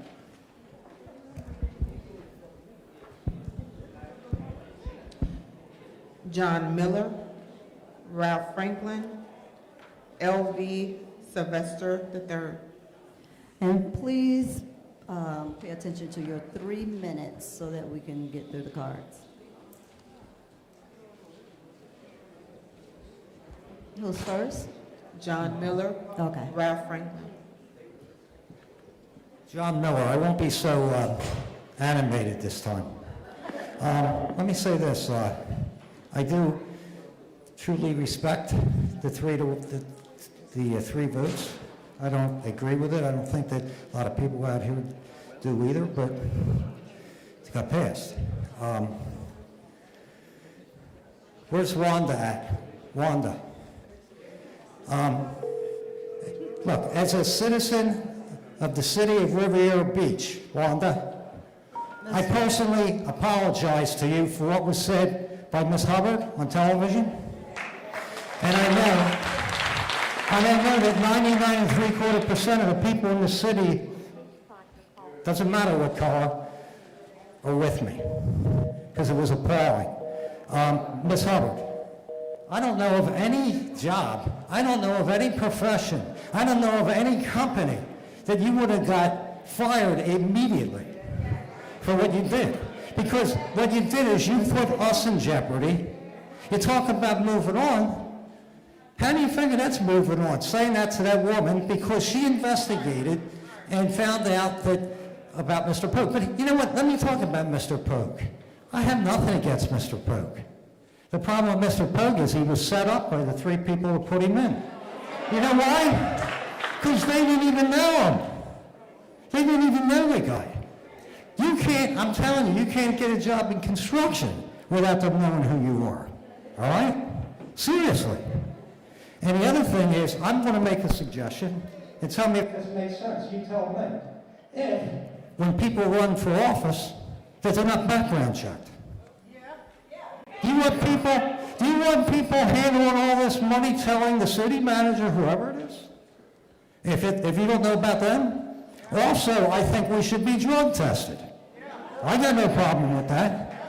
And by the way, I might run against Miss Pardo, and that 10-year name might get. And if I don't run against her, believe me, there'll be somebody else, and I'll be their campaign manager. Because it's time. It's time. You can't think that you're bigger than anybody else. You really can't. And when you do that, and she goes and she thinks about the box, put her in that box and put her on the train back to New York. Thank you.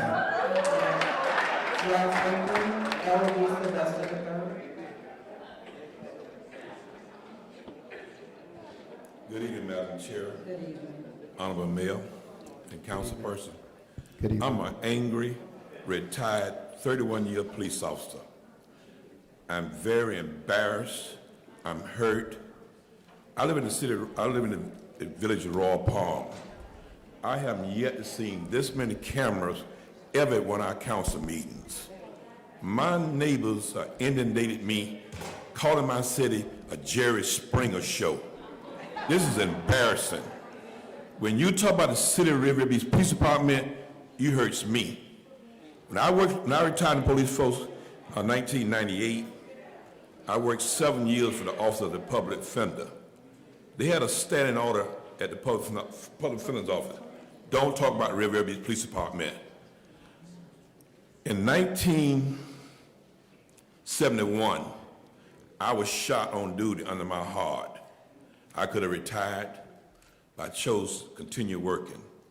I worked from 1969 to December 31st, 1998. Not one time, other than job-related, I ever called in sick. I love this city. I live in Royal Palm, but this is my city where my heart at. You know, when a guy in Washington, D.C. say, let's make our country great again.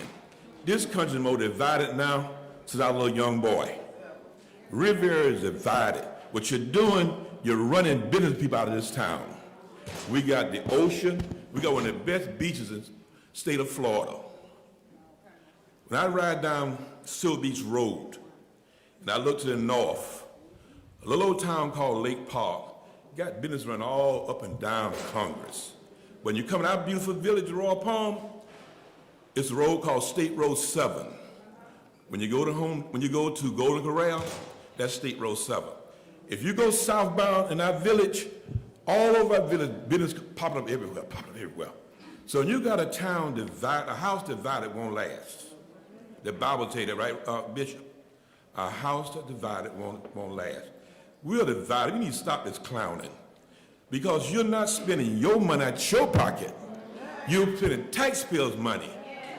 When I retired in 1998, whatever salary I retired in 1998, my salary have moved. Every year my insurance go up. This year, My health insurance for my wife and I went up to $125, but my salary remained the same. I'm a businessman myself. To offset spending money, you're punishing the retirees. Every first and second Friday, about 20 different retired law enforcement officers, we meet at Golden Corral. I'm the only officer that retired, never get a raise. Thank you, Mr. Franklin. Okay, thank you. Thank you. I'm Madam mad. Chair, yes.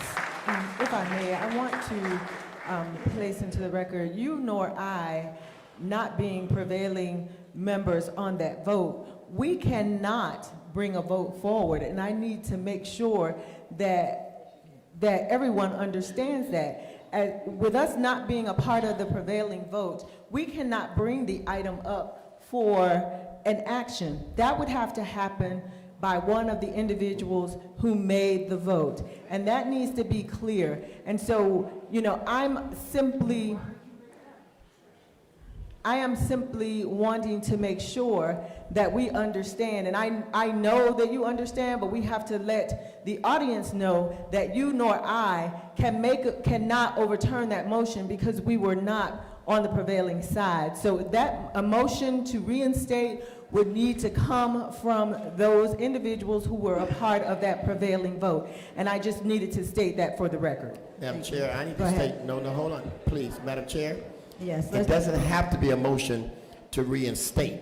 It could be a motion to hire interim man, which is two different things. That's different, and the attorney needs to rule on that. We're talking about a whole new thing. We're not asking to rescind it or reverse it, asking him to be hired Mr. like Mayor. any other candidate. I think that's an error. I'm sorry, Madam Chair. Mr. Mayor, that was not your request earlier, and you are changing what you are asking. And this is a part of You what... made it clear that you can't be But you know on the that, Mr. prevailing Mayor. side. And this But is you where don't we... have to be on the Point of prevailing order, side. guys. Oh, Let's- point of order. No, yeah. Let's just get back to the public comment, and then you all can finish that up. It will be in our comments in just a little bit anyway. Go ahead. Who's next? Just giving you an option. Go ahead, sir. I choose to wait until Dawn Pardo is back, please. Okay.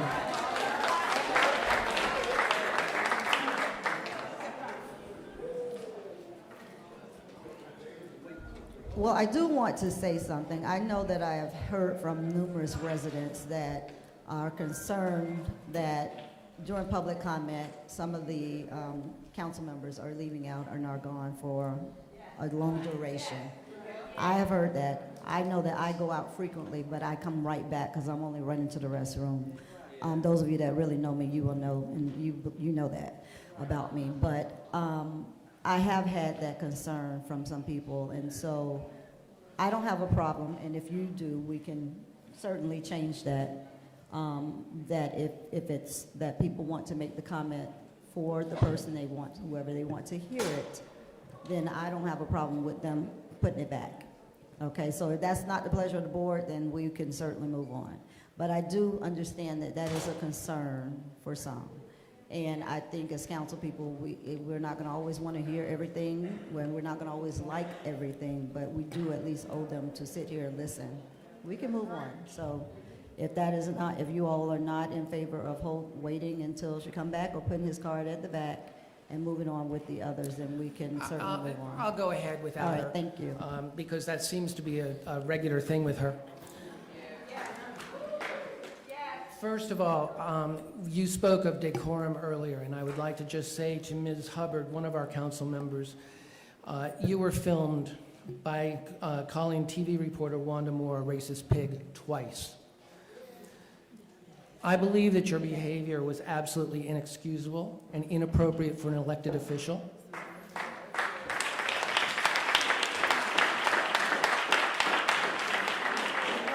You have embarrassed the residents of Riviera Beach, and you owe both Ms. Moore and the residents of Riviera Beach an abject and sincere apology for your behavior.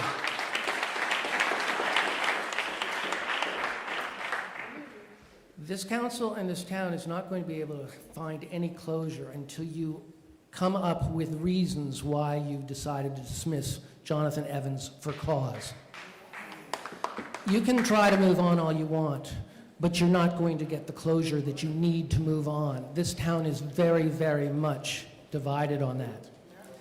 Because you never made your reasoning behind Mr. Evans' dismissal public, you've left the impression that you had no bona fide reasons at all.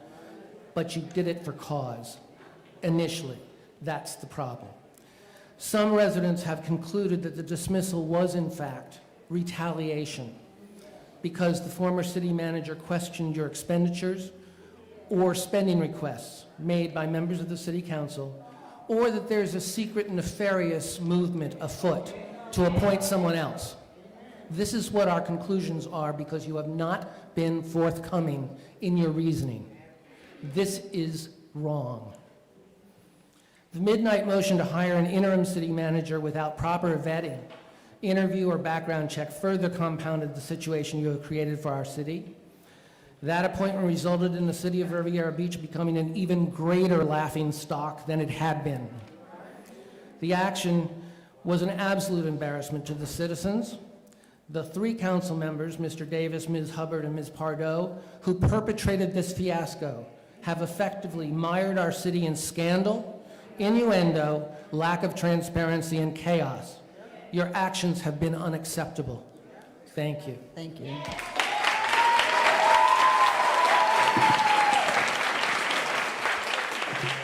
Bonnie Larson, Norma Duncombe, and Pastor Gary Denard.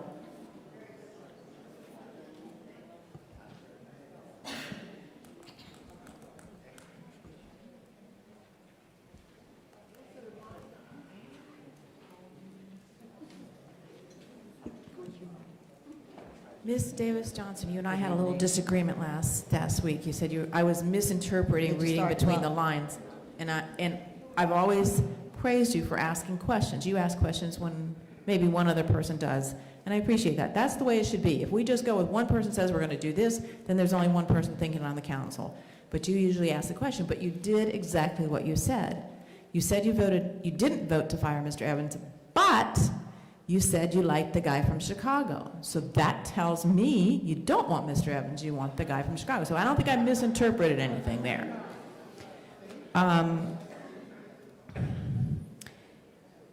It's pretty bad when the council people feel they need bodyguards. And there's a reason people are upset. Do you want to live like this the rest of your lives? Seriously.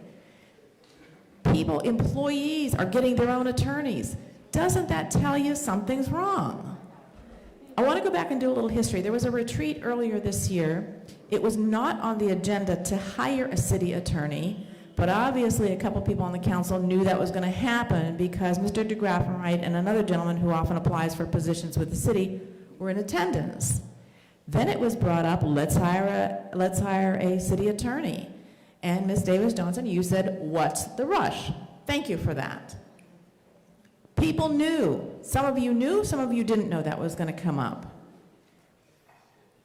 The position, it was not advertised, it was not put out to bid. Mr. DeGraffenreich worked here before, he was fired years ago, now we got him back. We like to recycle people. We like to do that. And right now, I told you last week, I believe you're getting bad advice. At the present time, the mayor's being asked, let me finish. At the present time, we're talking about Mr. Evans' salary. Was it with or without cause? Mr. DeGraffenreich is trying to convince you it was without cause. It was not. You said with cause. Mr. Davis, who usually walks out during public comment, cannot even be here tonight. Did you hear him hang up a little while ago? And he wouldn't answer when the question was put to him because he doesn't hear what we have to say. The mayor is now being asked to sign a document saying fired without cause. He's not going to do it. Mr. Randy Sherman was asked to write a check improperly. He won't do it. He has hired an attorney. This has got to tell you something. Meanwhile, Mr. Evans has been vilified by this council and he needs his name cleared. He asked for a clearing. He was denied that. He was denied that. We've done it with someone else. We won't do it with him. It's up to this council to do that.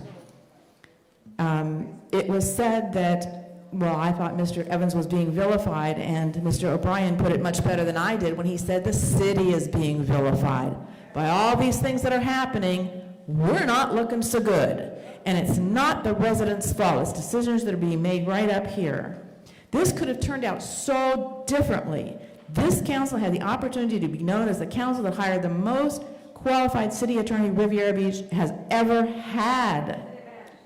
Instead, employees feel like they need their own attorneys, and like I said, media is being criticized. The only way we find out about things usually is through the media, so we appreciate them. If you don't like what the media is saying, or you don't like the media, period, why is that? There should be nothing that you're trying to hide. Thank you, Ms. Larson. We've got 28 more No, seconds. it's time, that's past, that shows past time. You've got Oh, I'm 33 sorry. seconds over. I apologize. The red will let you know. Walter, I was being told we were having some problems with the live feed. It was cut into October 4th's meeting. You're good now? Okay. Go ahead. Yes, good evening, everybody. Good evening. I know that you could read the handwriting on the wall. First of all, Mr. Pogue, or whatever his name is, couldn't get the job. Terrence Davis ain't here tonight. What'd that tell you? You know, this used to be a city that we used to live, work, and play. But this is the worst city that we live, work, and play in now. And it's not because of the residents. And Ms. Davis, I'm gonna tell you something. You like a fish out of water. We don't know which way you swimming, up or down. We just don't know. So there's no confidence in you, Ms. Davis. Ms. Miller, I'm gonna tell you something. You've been put in a shark tank by yourself. Nothing but sharks swimming around you, sweetie. But we're praying for you, because I know you got to be a praying woman. I've been watching you down through the years. It's time to change this situation. Ms. Paul, I ain't gonna go there with you, but I'm gonna tell you something. One thing you got to realize, that your reputation precedes you.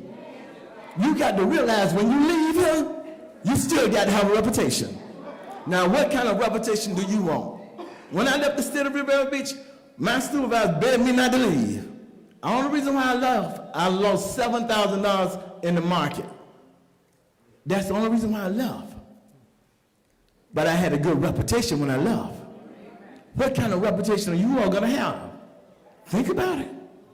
I'm through. Thank you. Lloyd Brown, Doretta Polk, and Margaret Shepherd.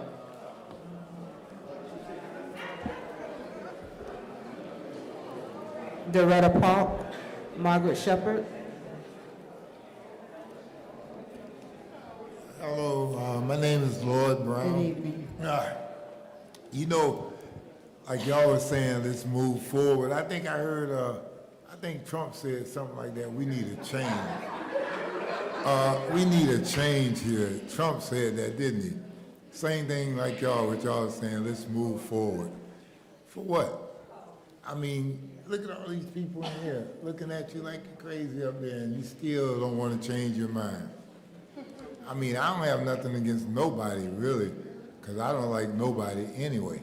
So, it's like everybody I feel the same about, honestly. I don't care nothing about anybody but myself.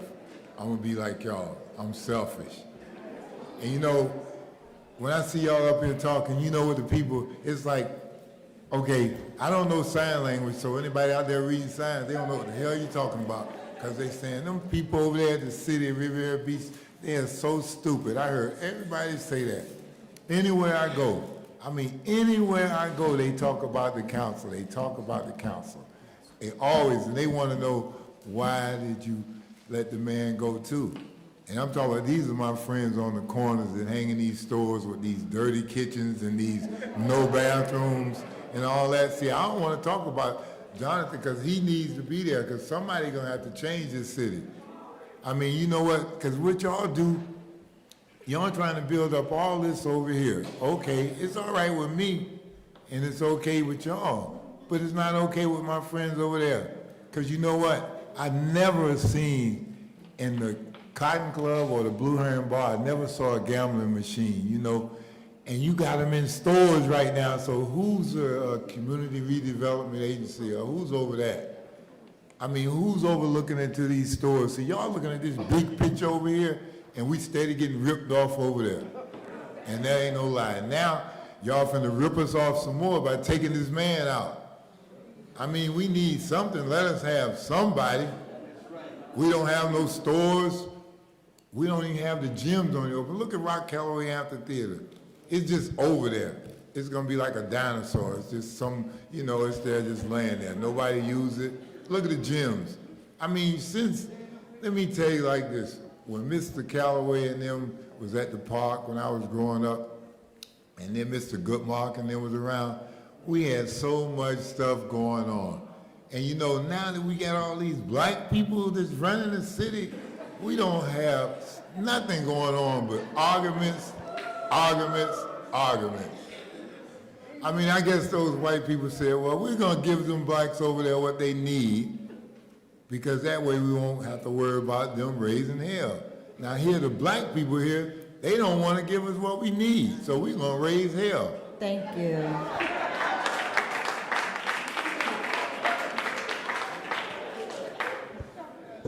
Good evening. Good evening. Everyone. Good evening. I'm here to express my deepest apology for you, Miss Wanda Moore.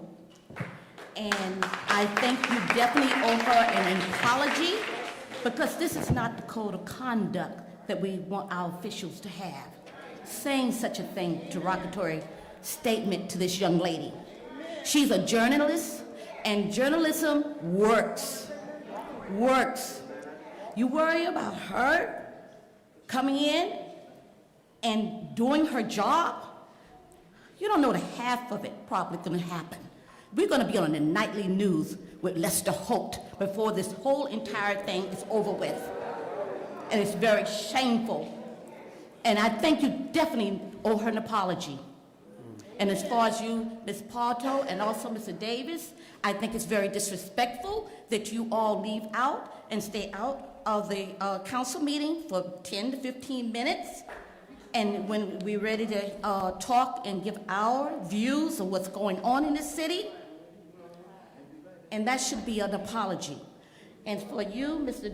de Graffenreich, I don't know what kind of legal advice you're giving them concerning this, because it was with cause.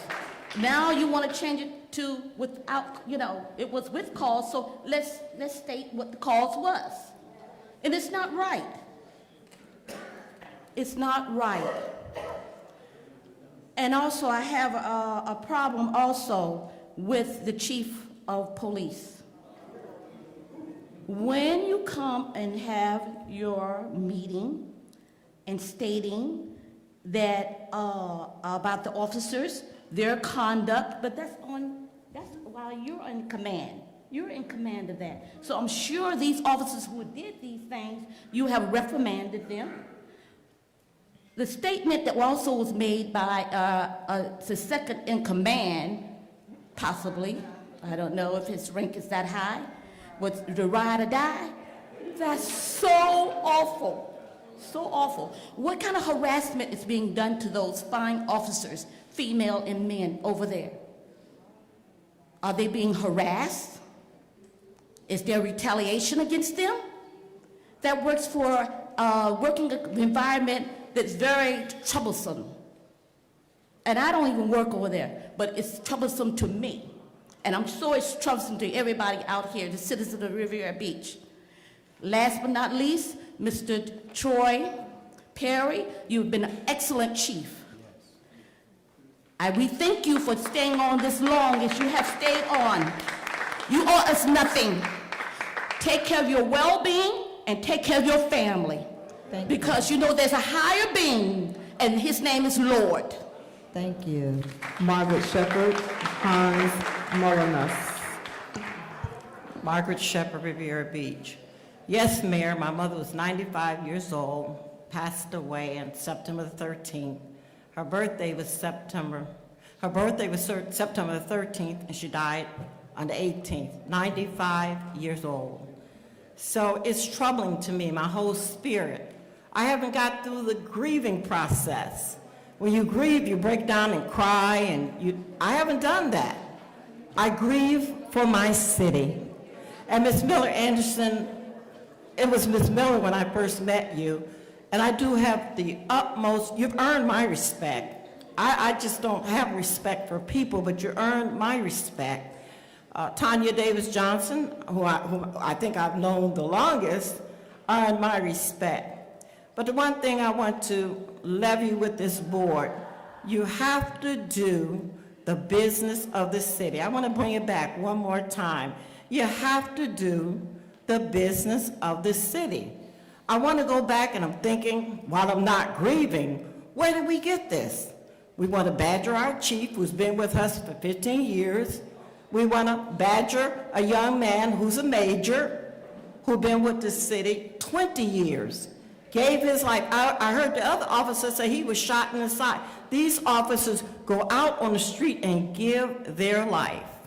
So I'm saying to you, I don't want to be redundant, but I think it's time to kind of corral your brains in together and try to figure out, where are you going? Because you're just like beating a dead horse. You're going over the same thing over and over, and someone has to put on brakes. I am a little upset with Mr. Davis, because I think when you bring charges against somebody, and I understand that he brought the charges, and I understand the attorney, that when you get ready to go into battle, you can't let everybody know what you're thinking. I don't have an attorney. I have a pro bono attorney that had to read some documents, and I was trying to tell him, he said, wait, Ms. Shepherd, you called me. I didn't call you. In other words, he was trying to tell me to be quiet as he read the legal documents. Mr. DeGraffenwright, right, I can kind of understand. He's reading the documents. I keep hearing people say the fire with cause. I'm so confused. What did happen? I don't think none of us really know. So we keep talking and talking, and the street committee is out there, and the street committee said this, and the street, this has become very foolishness to our city. Everybody's watching. I have Summer streamlining. She can't read, hear, but she could kind of read what's going on. And you know what? I am ashamed to raise a child that was born and raised here at St. Mary's Hospital, thinking of coming back to the city. You know what I told her? Move on. Thank you. Thank you. Hans Mullins, Craig McPherson, and Amon Israel. I believe Mr. Hans has left. Craig McPherson.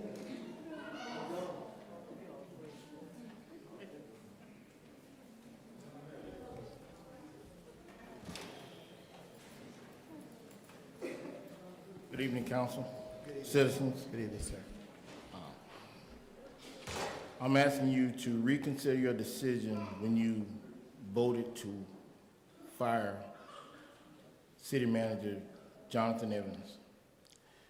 I've listened to y'all, how y'all say you love this city. But if this is love, the way you're treating us citizens, you're taking our money, you're causing a lot of lawsuits to be created. How's that love in the city? We're spending more money to try to satisfy the mistakes that are being made. It's okay to stand up and say you make a mistake. It shows that you're human. I made a mistake. I apologize. I was wrong. I did the wrong thing. I shouldn't have did that. I should have did this. Can you forgive me? Move forward. Y'all saying you want to move forward? Do the right thing. You got somebody in-house that is willing to do. He's not in-house. He's out of the house, but he's in the building. He's willing to do the job. He's willing to do the job that you hired him for 6 months ago. You will not stand up and say, we made a mistake. I told some people, when I found out who district I was in, I said, oh, I need to move my house. I don't need to move. I need to move my house.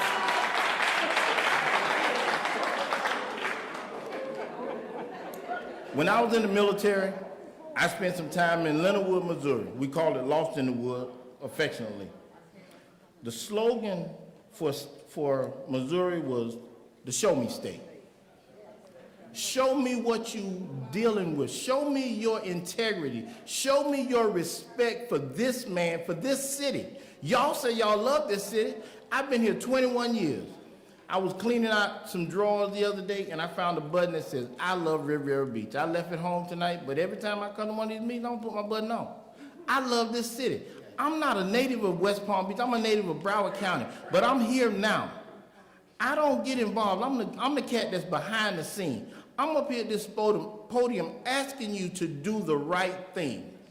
You know what's right to do. I'm asking you to do the right thing. And as the other citizen said, when Councilman Davis heard that it wasn't going to be, he hung up the phone. That's disrespectful to the citizens. He said he wanted to be a part of it, but he wasn't going to participate. And as far as y'all going out, leaving and not coming back, I've been out there in the hallway several times and seen a lot of y'all. Y'all walk past me like I'm invisible. I pay y'all salary.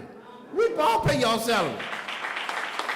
Amon Israel, Project McCoy, and SD Hightower. Good evening, Amon Israel, Riviera Beach, Florida, Mayor, Chair, City Council. We need everybody that has recall petitions to turn them in now. We need to have a count. Please do not hold the petitions.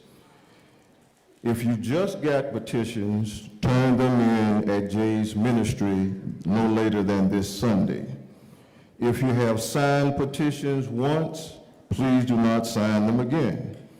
If you have not signed the recall petitions, please stop by Jay's ministry this Sunday.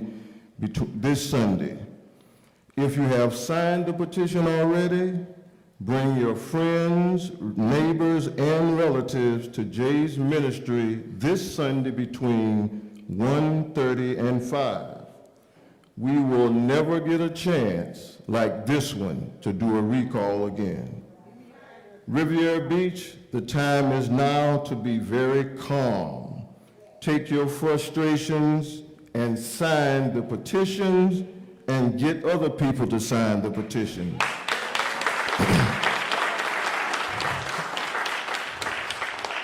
There's an email going around talking about Wanda Moore disrespected a strong, intelligent black man. No one has been more disrespectful than these city council persons, Terrence Davis, Don Pardo, and Lynn Hubbard, when they fired Jonathan Evans, with cause misfeasance.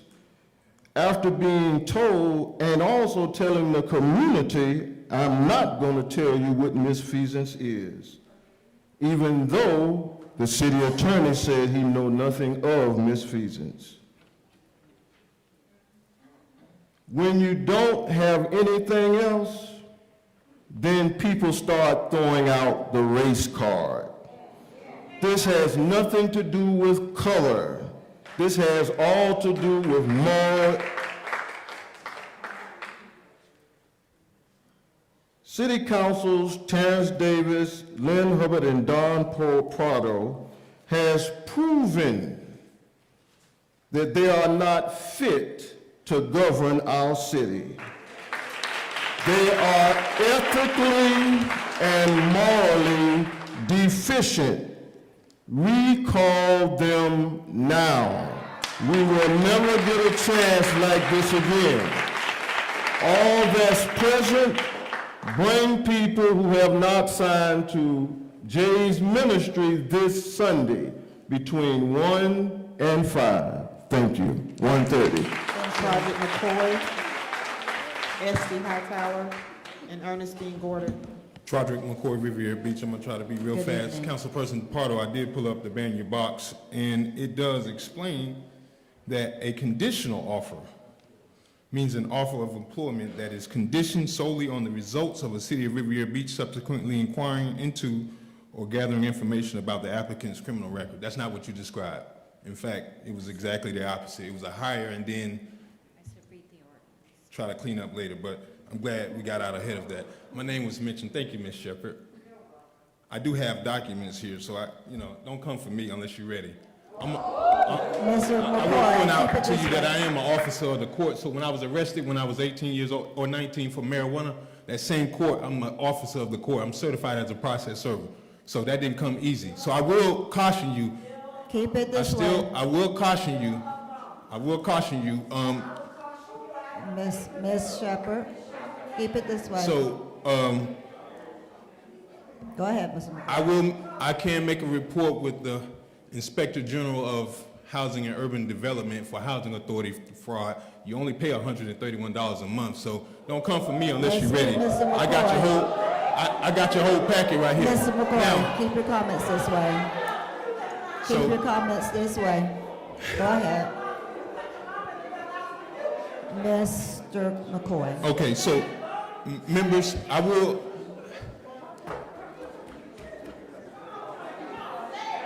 Keep your comments this way. We'll take a recess for 5 minutes. I need my whole 3 minutes. We'll take a recess, 5 minutes. Can you set the clock for 5 minutes and we'll come back? But let's keep it.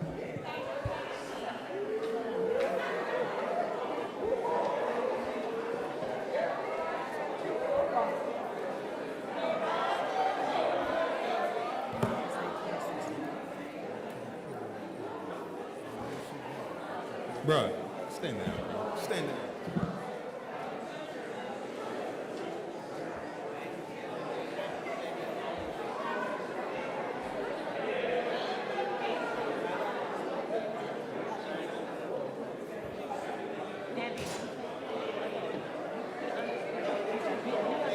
I hope that helps.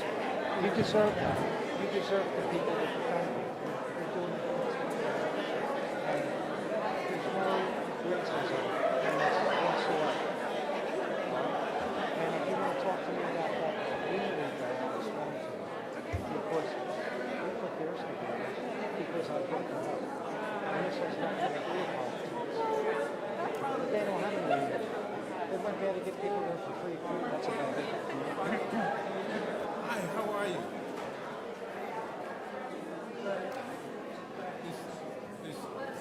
Listen, don't touch me. I'll feel intimidated. Don't touch me. Officer. You work for the city too? Yeah.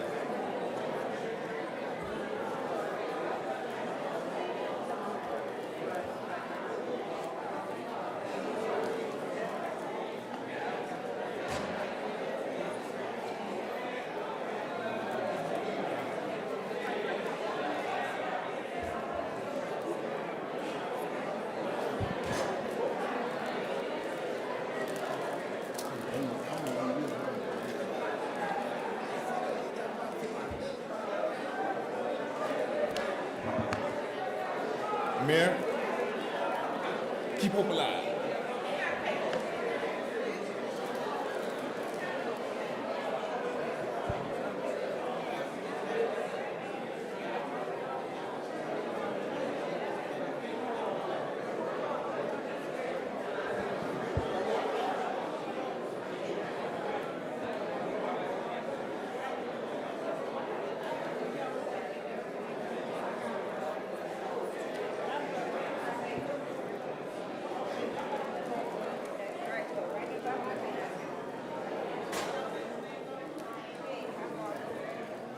Hey, Ralph. Hey, Take me to the power of speech. Yeah, I got you. Thank you.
Hey, how are you doing, Pastor?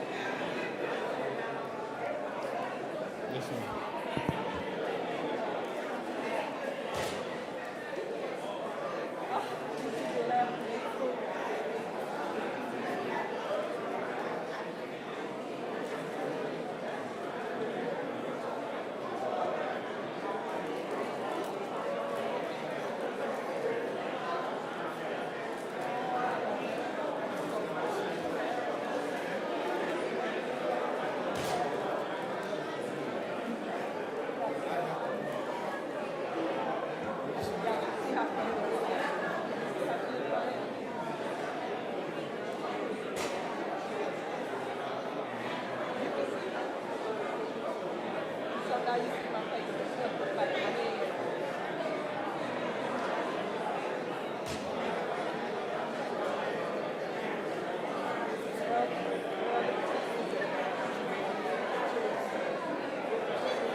Ms. Hubbard? All right, Lynn, are you ready?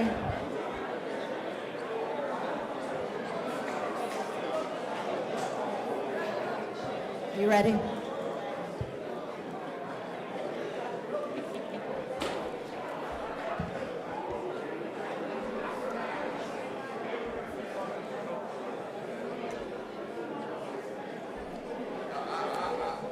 All right, we're gonna go ahead and resume.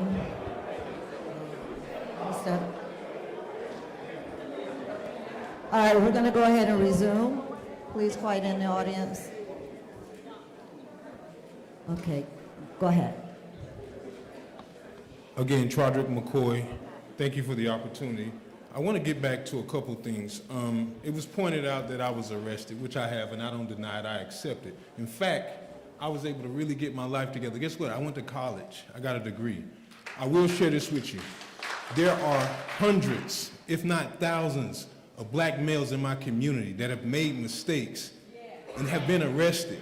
So I was in the grocery store this week and I picked up this Time magazine called Thurgood Marshall, the Visionary, and one of the sections in there spoke about him being a voice for the voiceless. I served on 2 boards here in the city and one also at the school district, and I give up my time in various community organizations because I know that you need people who understands what the other side is like Lord Brown speaks of. So for someone to come up here and to try to tell somebody they can't be something or do something because of a mistake that they used to make, how can you call yourself a Christian? Because that's exactly what God and the crucifixion represent, new life.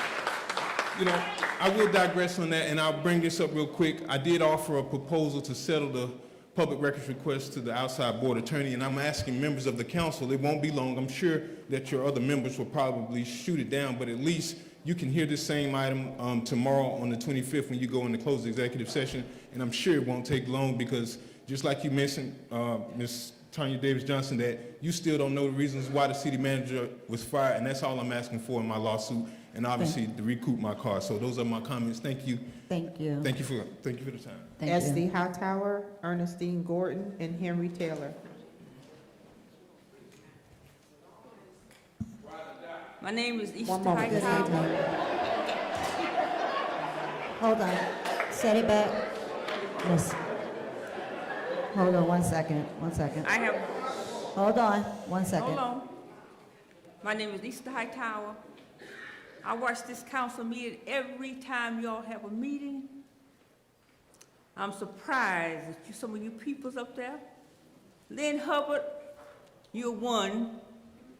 I'm surprised at you, baby. I'm surprised at you, but you will have your day. Each one of you gonna reap just what you sow.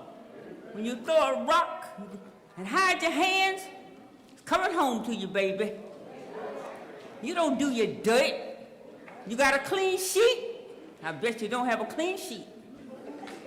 God got his eyes on all of you. He got it on me too, and I bet I'm one of the oldest one in this room tonight.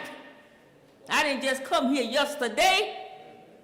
This man that you all hired, Mr. Evans, is the best thing Riviera Beach ever had since I've been here.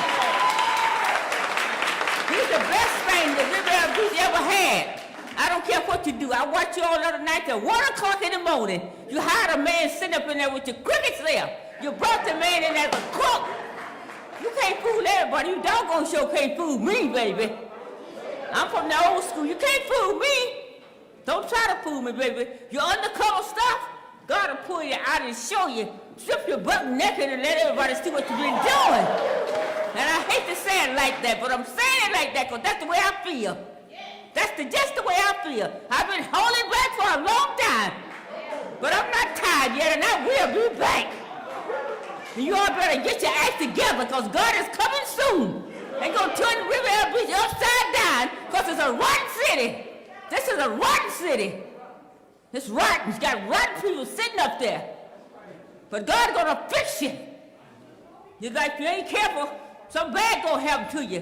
When you do your disobedience, you follow these ministers going around here throwing their rocks and hiding hands. They doing the same thing. But they a minister. Minister of what? Minister of the devil? Minister of the devil. I wouldn't listen to none of them because they ain't right the doggone self.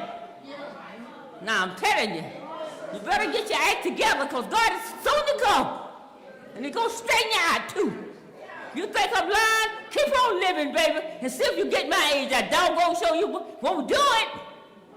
And I know your mother was my classmate, but she's not pleased with the way you're doing. You know you did wrong. I watched you that night when Terrence made the motion, and you hesitated to second it, and it died for a second, and you turned around and said, I second it. Now you told me that. You was wrong, and you know you was wrong, and you're too ashamed and low down that you would give up and say you was wrong. When you're wrong, you ought to tell God, I'm sorry that you did wrong. But all of you gonna suffer. Part on you too. You gonna suffer too. You wouldn't have voted and went good there with a Caucasian man. Thank you. You wouldn't have did it. Thank you so much. That's what I have to say. You want to see some more? Come to my house and I'll tell you some more. Henry Taylor, Ernestine Gordon, James Howard. Mr. Taylor's next. Mr. Taylor's next, or Ms. Yes. Gordon? Henry Taylor. Mr. Taylor, and then Ms. Gordon.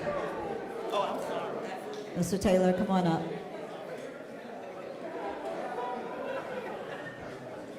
Henry Taylor, Riviera Beach. You know, it makes me feel really, really bad about this city council as a whole, not picking anybody out.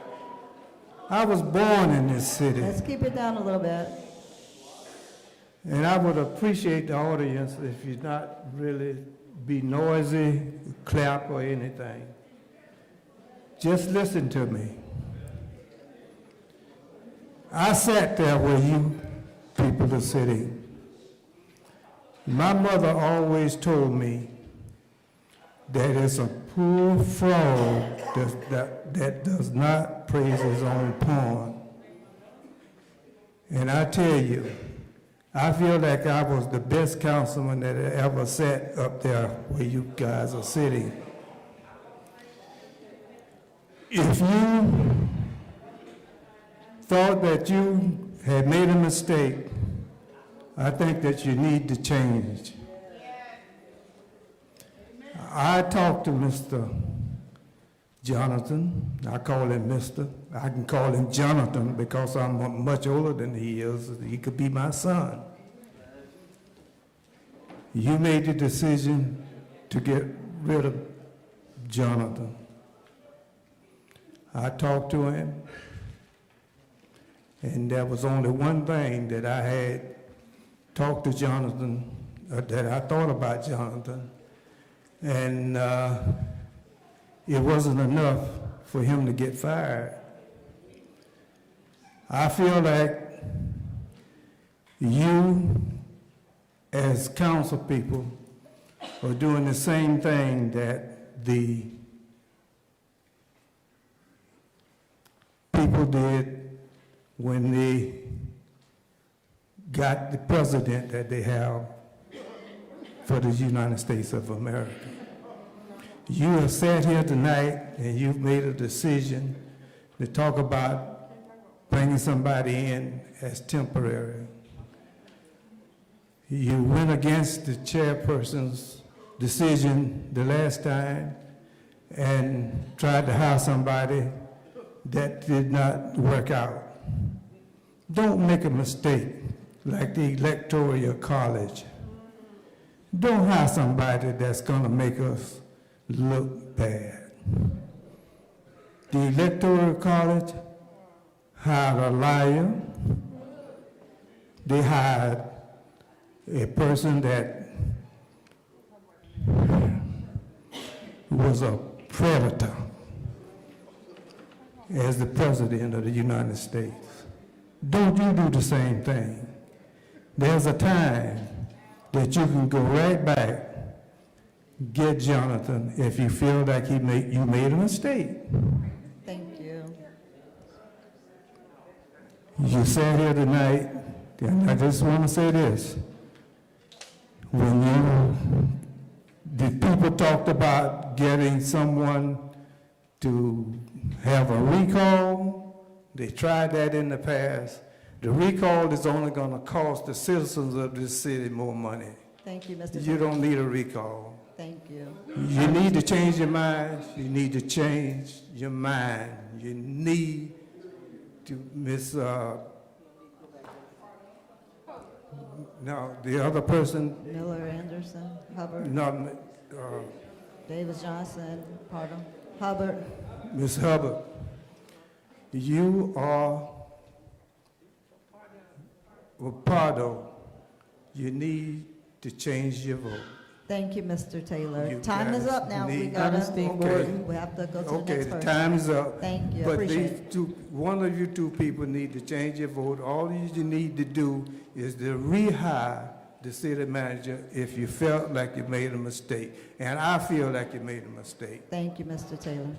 Ernestine Gordon, James Howard, Dolores Williams. Good My evening. name is Ernestine Gordon. I agree with just what he said. Mrs. Lynn Herbert, we had 3 elections to seat you. We worked hard for you. We thought we had faith in you. And it seemed like when you got in the seat, you seemed like you didn't need us no more. You just throwed us on the bus. The people, you didn't think about the people no more. We are not important. We're not even on your agenda. And I'll tell you, the people are appalled. You had the ball in your hand. You could have defeated what them other 2 was doing. You had the ball. But you decided to go along with them. And now you can't even give the people why that you dismiss him. You can't even tell us that. And we still wants to know. And we pay you your salary. The people don't have no voice whatsoever. No voice. Y'all do whatever y'all please. All the people do is write your checks for all the crap that y'all do up here. The lawsuits, all we do is the checkbook, they write the checks for y'all. And we don't have nothing to say about it. It is really disgusting. And you the talk of the town. Everybody, nobody yet have give y'all A-. All of this down. The honest person they speak about on that council is the chairperson. The rest of you, the manager, the mayor, but y'all other 3 councilors, y'all don't get no support for the people. All West Palm Beach, and all the other municipalities, they don't have nothing nice to say about y'all. And I'll be honest with you. When I'm out somewhere, I don't want them to know I'm from Riviera Beach. I'm gonna be honest, because it's embarrassing. That's all I have to say to you. Thank you. Thank you. James Howard, Dolores Williams, Mary Graham. What was the first James name? Howard, Dolores Williams, Ms. Williams? Mary Graham. Come on up, Ms. Williams. And who's after Williams again? I'm sorry. Mary Graham, Okay. Horace Towns. If you all can come closer up so that we can get you up quick. To the chairman, Good evening. the council, Good evening. and our mayor, I thank the Lord for my being here today. You know, I'm an easygoing person. I don't like to throw slangs and laugh and try to make a person feel bad. You must look at yourself and see, this is a great city.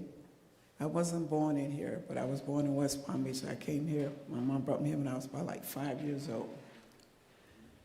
We can make whatever we want to make, and we can do whatever we want to make if we get together, just like you all here tonight. I want to see what you're going to do in 2020. Do recall and move stuff in Washington, D.C. You come in here, the city manager. I met him once with a young lady where he had to come out and look at a house. It's a different story now. But I want us as a people, you say everybody talking about us, I hear them talk about them too. But it's what you say when they talk about you. When they talk about, say, I have a great city. No matter what's going on, just like a family. They might have their ups and downs.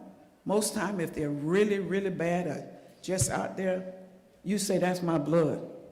You don't do that to my blood. I'ma still stand up. Come together, work with the counselor, work whatever you're saying. Some of these people use so much derogatory words against these people up here.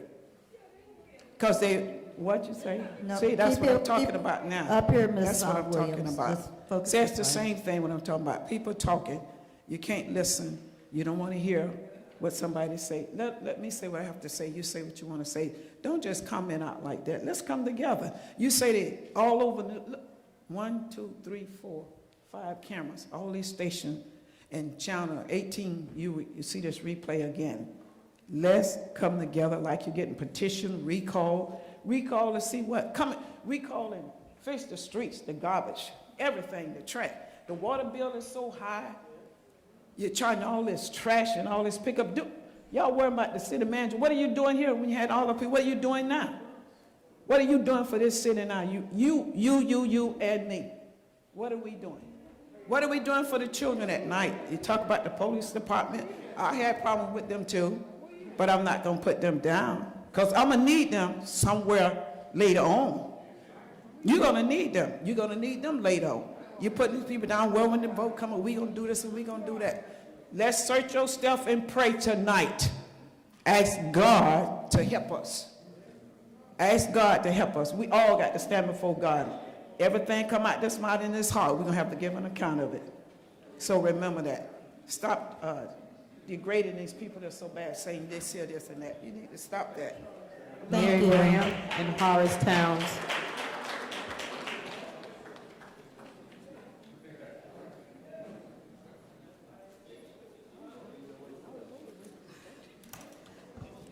Good evening, Miss Mary Graham, Riviera Beach. Good evening. Good evening. Mr. Evans, on September the 29th, I'm angry at every last one of you all. If you all did this to Mr. Evans, he asked for a name clearing. You've talked about everything else except for clearing Mr. Evans' name. You all did this to him. That name clearing hearing, it flew off your heads because you were so busy bogged down. Put it on that table there to clear his name so that his reputation as well as our reputation can be restored.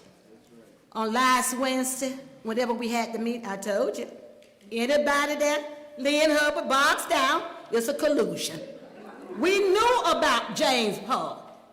She knew about it. The attorney knew about it. And you sat there on that dais last week and she said, oh, I got his application. It's a good application. Yeah, it's on the tape.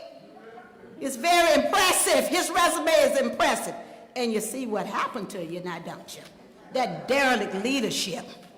You have Ms. Davis Johnson. It's not the matter of you rescinding your vote. It's rehiring Mr. Evans. Mr. Evans has done nothing wrong.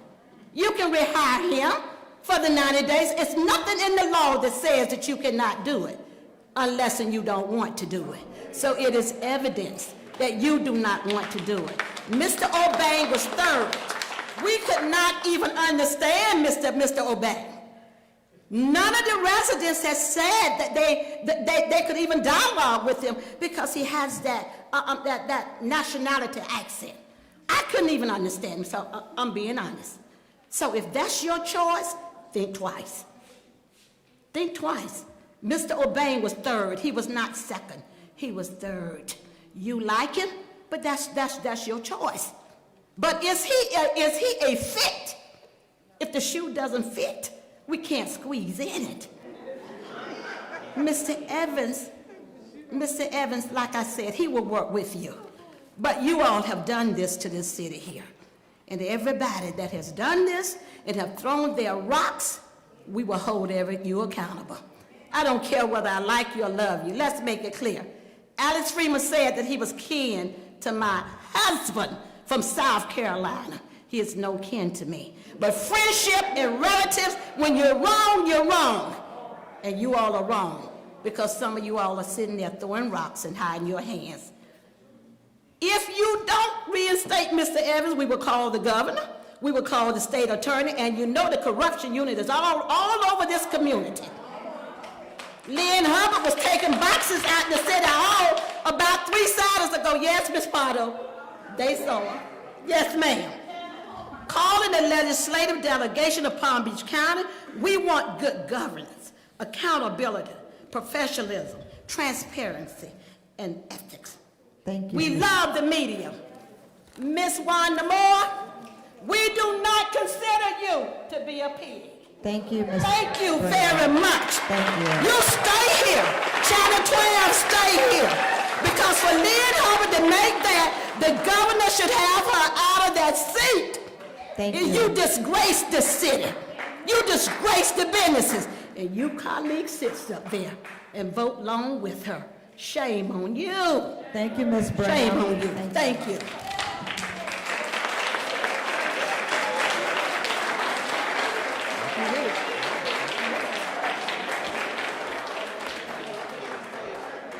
Good evening. Good evening, Horace Towns, Riviera Beach. Man, I'm scattered now. This has been quite the meeting. Man, this is crazy. I want to give some wisdom to the council. Mr. Perry, I love you. I know this is a stressful environment to work in, but we don't have nothing else. If we have to give him extra money or do something that'll work 2 days a week, we don't have options.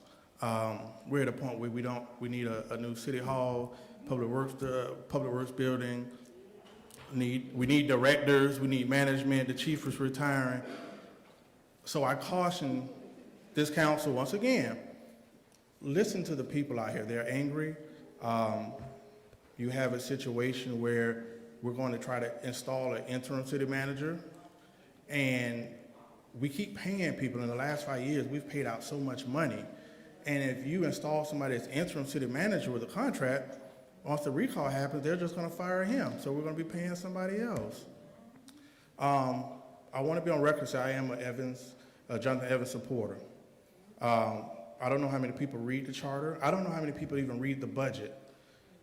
But that man is the best for the job, simply because looking at the budget, I need the council to be honest and let these people know that our financial future looks really dire.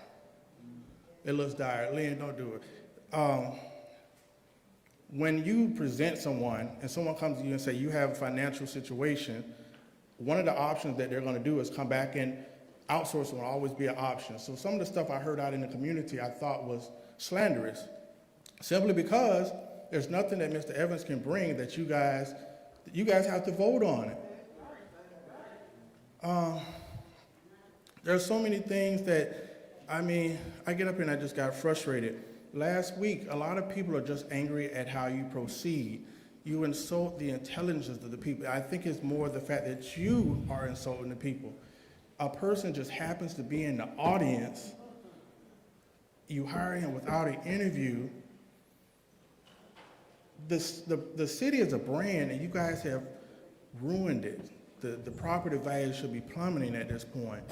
At this point, Wanda Moore should be leading the next parade in the city because she's exposing everything every day. I had so much to say, but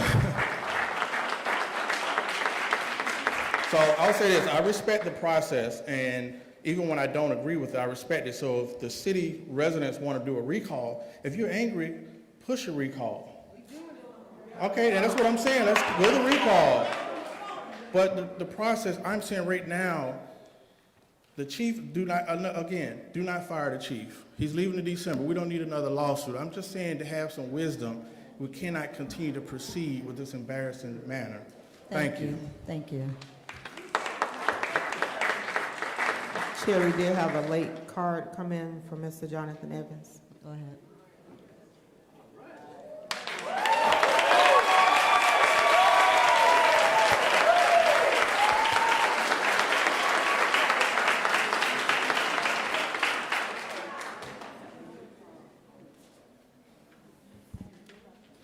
Honorable Mayor, City Council members. Good evening. I do want to take this opportunity to thank you for the opportunity to serve in the capacity as city manager. When I took this job, I wanted this to be my last city manager job. I believe and still believe in the character and the soul of this community. During this past month, it has probably been one of the most challenging situations I've ever been in, both personally and professionally.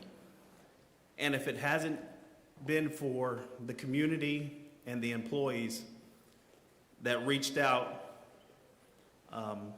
it would have been a lot more challenging for me to be in front of you this evening.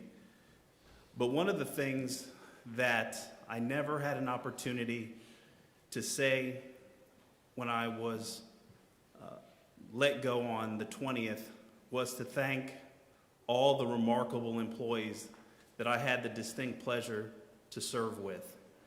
We have the finest group of individuals in our organization. They have cried with me, they have supported me, but more so they have supported the values of this organization. They have supported a commitment to public service. And I will tell you that I would run into battle with any one of your employees, whether it's in the Public Works Department, Parks and Recreation Department, Sewer Department. We have a remarkable group of individuals. So my success is not predicated on just the things that Jonathan Evans did. It's the ability to work with such a dynamic group that was committed to move the organization forward.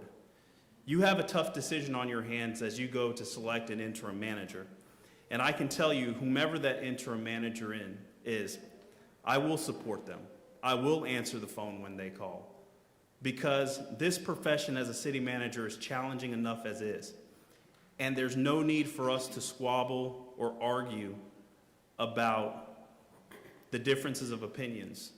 The important aspect is to leave the community in a better situation than in which we found it. And so for me, I will always have a special place in my heart for Riviera Beach.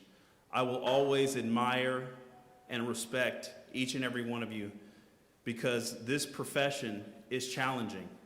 You do it for the love of your community. And philosophically, there's points where elected officials and administrators agree to disagree on certain things. But the reality is that we're all committed to move the organization forward.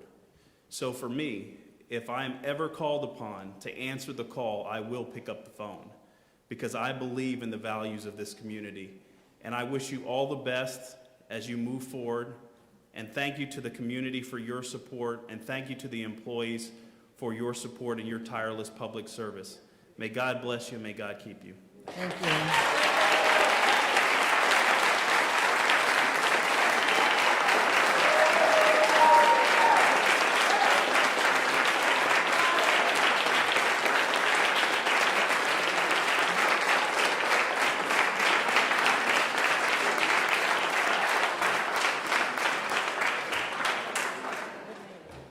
Okay. Do we have a discussion by the city manager? Nothing, Madam Chair. Discussion by city attorney? None. I thought we were not done? No? Pull it down.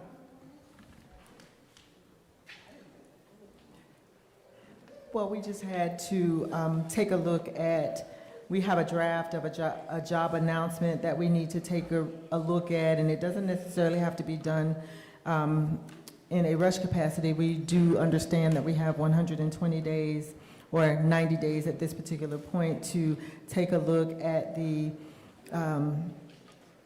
city manager job opportunity announcement. We need to take a look at what's presented, and it's very minimal. I think that we need to hash out and be very clear as it relates to the skill set and what we are looking for. So there is a draft copy of a job opportunity here that the council needs to take a look at and review. So it doesn't require a motion, it's just something that we need to do as a body, as a board. We need to look at the job opportunity to clearly define what we are looking for when we move forward in selecting a city manager. So, Madam Chair. Go ahead.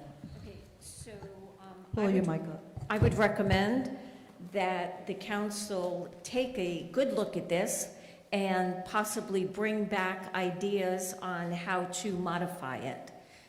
And again, we can either discuss it Friday or wait until, the next council meeting, or send the information to HR or to the city manager so they can put it together and then send it along to council prior to us meeting. And you're So then speaking- everyone would have an idea We're of talking- what each other's looking for. Are we talking about the announcement for just the interim city manager one or both? The Permanent. Huh? Yeah, We're just the gonna go with permanent. the people, but we'll just go, so we're not gonna advertise, we're only gonna go with what we have? Whatever the pleasure of this board is, if you want to put forth an interim solicitation for a period of time, then that would be the pleasure of the council. So I had asked for both things because I thought that it was important for us to take a look at it.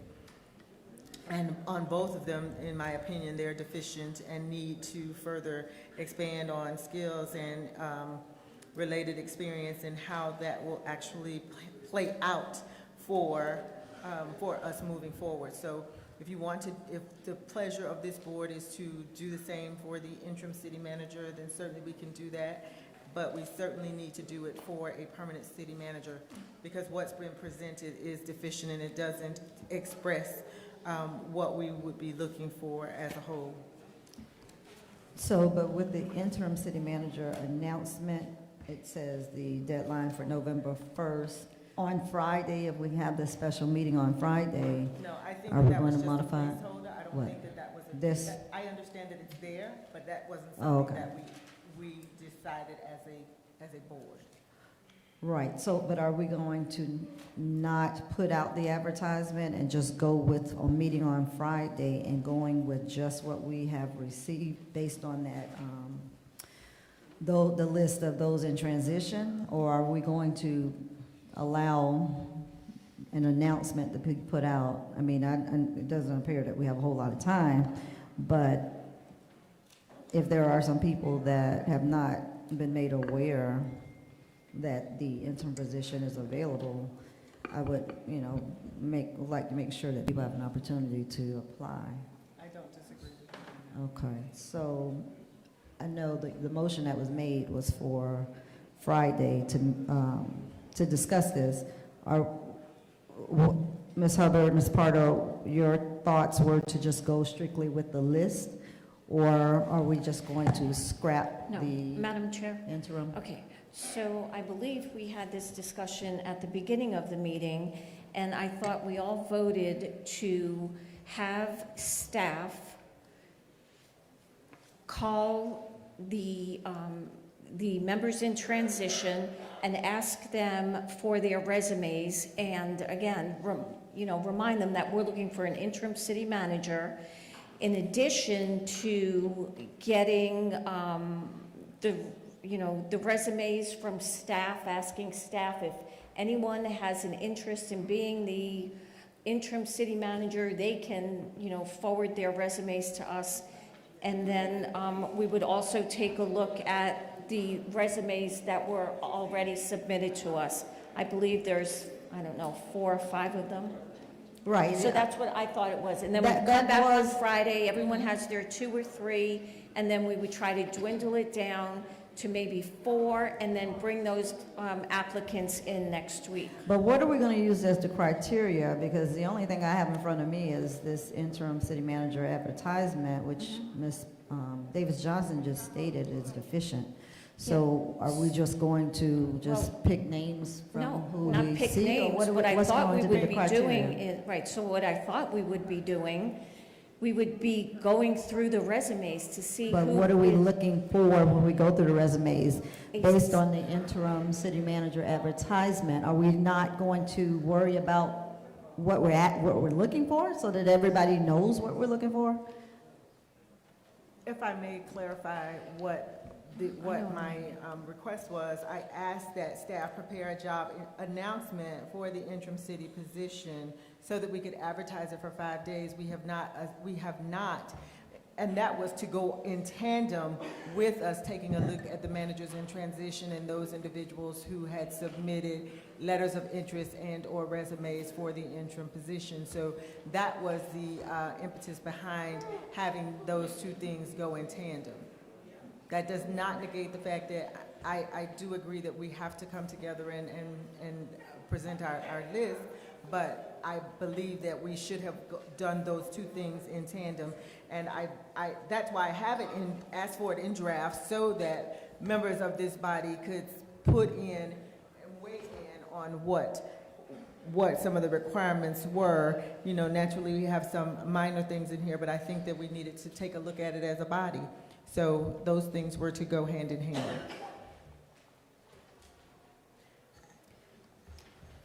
Right. Okay, so So perhaps we can take someone can read us that original motion?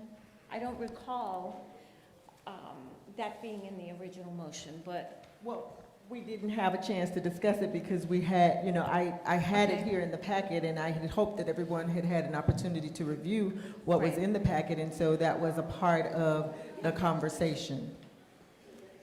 Okay, so, yeah, at this point, you know, what do you want to do? 7 years experience, I think, is a minimum, even if they're coming in just for, 90 days, because they will have the opportunity to apply for the permanent position if they wish.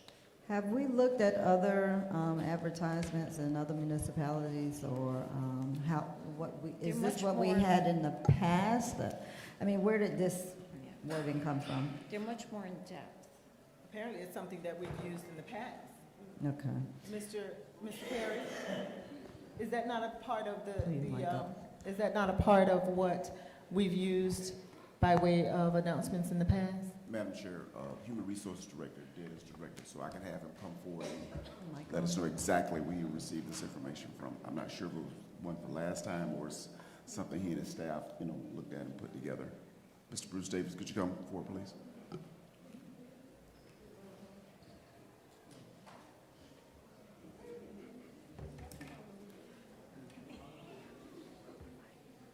The proposed draft announcement, is this something that was revised or something we used on last time? It is something that we drafted, but we used the format that was used in the previous city manager search. All right. So what are you all wanting to do? I mean, your motion, as you just stated, Ms. Pardo, was to, I don't think it included sending any advertisement out, but even if we come together on Friday to look at these resumes and the letters of interest, we need to have a criteria to measure it against. And I don't know that. No, you made the motion. I seconded the motion. Ms. Davis-Johnson made the motion. Okay. I made the recommendation. Are you wanting to change it, Ms. Davis-Johnson, or so that we can include this, be able to modify this here? Madam Clerk, what would be can I just, as a prevailing member of that motion, I can do what with it? You can move to modify it. Okay, If motion she to modify. accepts the modification. All righty, so motion to modify so that we could review the job opportunity announcement to include some specific skill sets and other things that this council would be seeking. So this would be included, the job description and the definition of skills required.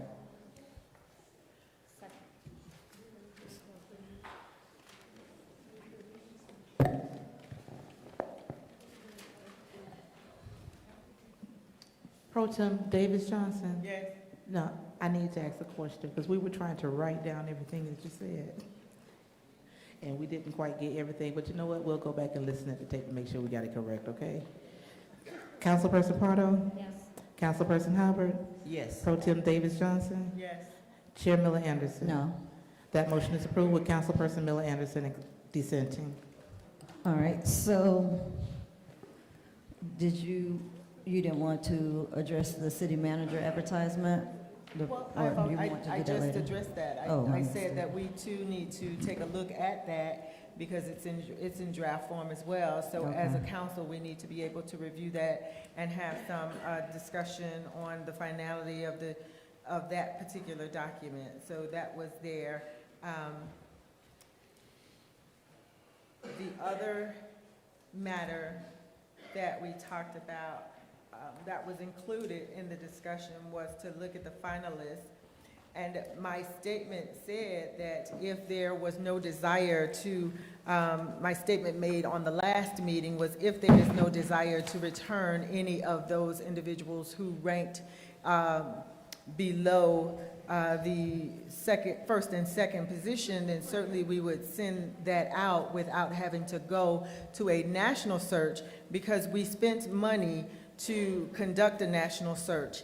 And I don't believe that we need to expend any additional dollars in order to do a national search when we have the listing of organizations that are national and that come highly recommended as it relates to the number of organizations that can put information out for us. So we could take advantage of those agencies to be able to get the information out to other organizations. And so that was the final issue to discuss, because they did present for us a list of the national organizations that are involved, and it is, again, it takes us back to what the pleasure of the council is as it relates to revisiting what was there. And so let me just clarify one particular point. Dr. Obeng was a finalist, and I went back and I had all of the rankings pulled, and certainly he was the third. And yes, he does have he has a heavy accent, but I believe that during the interviews, council never indicated that there was a deficiency or a challenge with understanding him. I am not by any stretch of the imagination pushing Dr. Obeng. I think that what we have to do is be reasonable, because we are always challenged to look and to be fiscally responsible, and that's simply what I'm trying to do. It may not necessarily be popular, but it is important for us to be fiscally responsible. And that's where my motions and my recommendations were coming from. You know, we had a pool that we could take a look at. If the board does not desire to look at that pool, then we move and we go and open up the pool together fully. So there is nothing further that I have as it relates to the contents of this meeting, and I yield. Okay. I do have a question. Now, Ms. Anita Favors Thompson is still in the packet, but we did say she would not be available until January, right? Well, if I'm not mistaken, Ms. Anita Favors Thompson has said that she would only come in a consulting capacity. So she should not have been included in there, because we determined at the last meeting that she had rescinded and decided that she did not want to serve in an interim capacity. And I do believe, but what they did, what I see the staff did, was they provided, the request was provide us every name and resume that had been submitted. So I believe that that was why Mr. Pogue's application resume is in there, as well as Ms. Anita Favors Thompson. So I'm believing that they just followed the letter of the request. All right, and then Dale Sugarman, it said that he had applied for the utility district director. Are we considering him for the interim? Is he one of them? I got a little confused on that. There's an email in here where he expressed interest In the city in manager? the city manager's position. But it said he withdrew, so it was for the utility district he withdrew. I don't. I saw Mr. Perry, did that come from you? I believe it. I believe he did. He withdrew. But it was in his email. That was the email we received. I think Mr. Davis, wasn't it originally from you? What was he withdrawing? You're right. It said utility district director, but I mean. He did. He withdrew from the process for utility district. But the email was a couple days ago, I think. So No, this is this is dated August 25th. No, I'm talking about what came on in the email. Well, I think. So, Mr. Davis, you know what I'm talking about, right? Yes, he had applied for the utility director position, and he withdrew because during that process, he had accepted a job with another city. He is not interested in the city manager's position here in Riviera Beach. Okay, so he's not a part of this. Cross him off the list. No, he is a part. No. He is a part. Look Let me at try your to explain. backup, there's a. Let me try to explain. Go ahead. We received an email. Pull his We mic received, up. we received an email from, I think it was one of those cities. As part of that email, it indicated that Mr. Sugarman was interested in the city manager's position. So we included the email inside your package. I spoke with Commissioner Tanya Davis Johnson today. She remembered that at the bottom of the email, it said that he applied for the utility district's job. So she asked us to go back and pull his resume, which we did. So we went back, looked in the file. We found that he did, in fact, apply for the utility district, but he withdrew. So we just included the resume because, you know, he did send the email in. That's the only reason. Okay. Okay, so we'll keep him in. All right. All right, so we're finished with the business. We're going to move with city council committee reports? Or I'm sorry, the attorney. Discussion by city attorney? No, ma'am. City council committee reports? None? City council committee reports? Anybody? No. Statements by the mayor and city council. We'll start down with the, with Ms. Pardo. Thank you, Madam Chair. I got notice, I think yesterday, that the firefighters are having a barbecue, a unity in the community barbecue on Sunday here at the marina. I think it's in Bicentennial Park. I think it's from noon until 4 o'clock. So I would encourage residents to come out. It'll be a good time, you know, stress-free time. And the other thing I'd like to mention is, oh my God, what else? There was one other issue. I can't think of it right now. Well, I'll come back. Thank you, Madam Chair. Ms. Davis Johnson? Nothing further. Okay, go ahead. I'll come back to me, and then we'll go to the mayor. Okay. Go ahead. Thank you, Madam Chair. A couple of things that I want to say for points of clarity. It doesn't always feel good to have people say disparaging things about you, but you can take most anything until someone starts to lie. It was stated a few minutes ago that I was taking boxes out of City Hall last weekend when I wasn't even here. So I think that that's pretty shameful for someone to come up to this microphone and to say that. It's bad enough to try to make someone look bad when you say you don't have all the information that should be available to you and you don't know why, what is going on. But you're equally at fault to come up and make a statement of that nature. There's no way that I could have been seen taking boxes of what out of City Hall? And I think that's wrong. And when we encourage our residents and our colleagues and our neighbors to do that, I think it's a problem with that.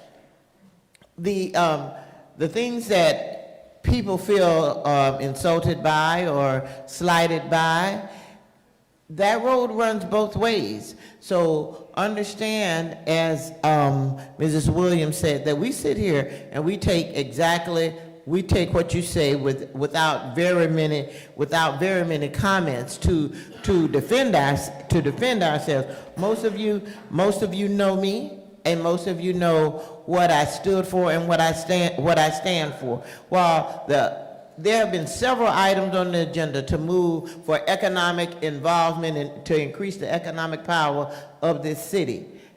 A lot of persons didn't come out to speak up for those items, and a lot of those items died. If I myself are voting against a person or an issue, that's because it was something in it to be that's detrimental to the city. Someone spoke about the budget. That's the document that the citizens of Riviera Beach need to look at. So to say that that you studied it thoroughly and it shows that we're in a dire state, we're not in a dire state now. But if we moved in a different direction, we would have had exasperating unemployment as well as to find ourselves in a dire state. So I say to you that it's better to avail yourself of the information and the facts, and not to say that something as petty as one was seen moving boxes out of City Hall just to make your point. I think that's a little disingenuous. All right. I had an event at Barracuda Bay on, I think it was October 7th, for the third grade students.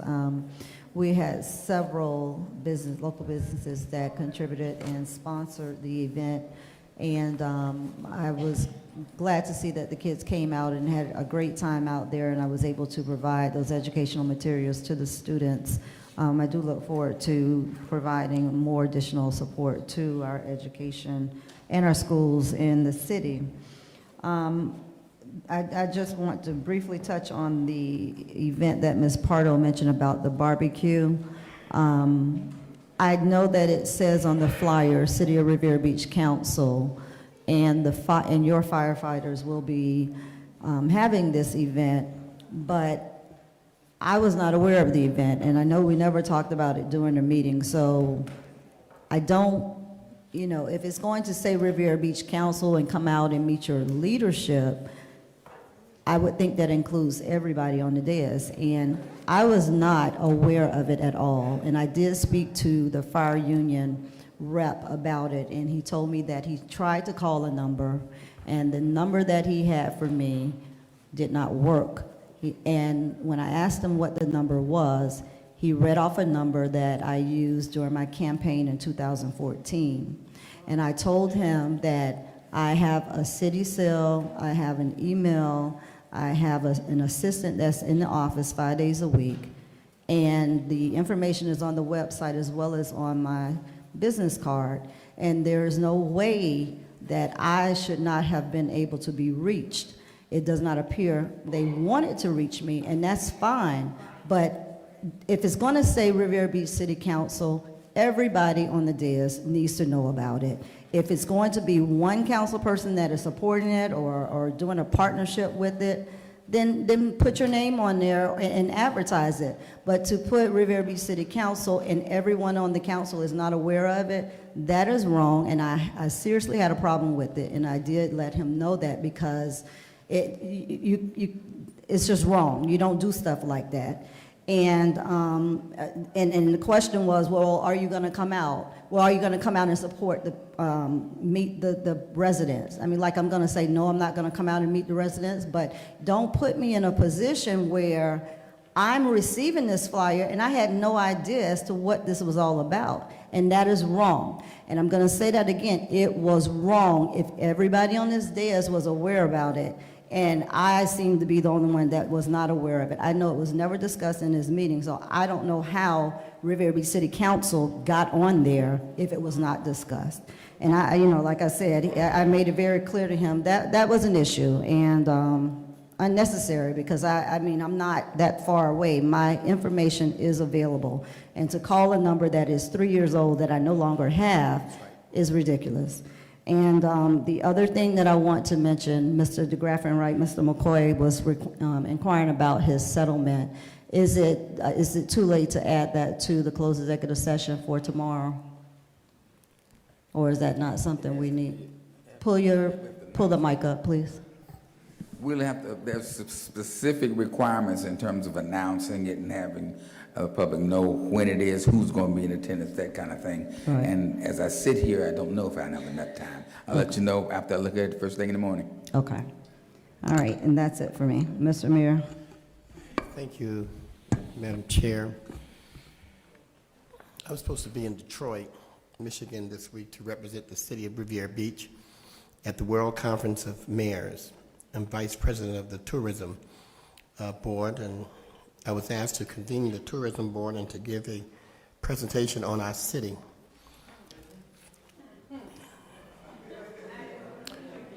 I couldn't do it, and I had to cancel my trip, only because when I Googled Riviera Beach, and when I knew that the attendees from mayors from around the world, the United States, no matter what I present, would be Googling the city.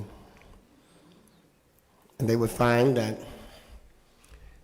in the last few weeks there have been stories that have been very embarrassing, that have gone viral. They would see that our police department, 67 officers voted no confidence, 3 voted the other way. They will see the referendum. They will see all kinds of things. They will see the viral statement of ride or die 3 times, and the list goes on and on and on. So this was not a good time for me to go to Detroit to defend the integrity of our city with all the stories that have gone viral. Madam Chair, I need to ask the Chief of Police a question at this time, please. Chief, I've gotten some calls concerning your exit date. Some say it's December the 5th, and some say it's in February. Could you clarify which date for the record?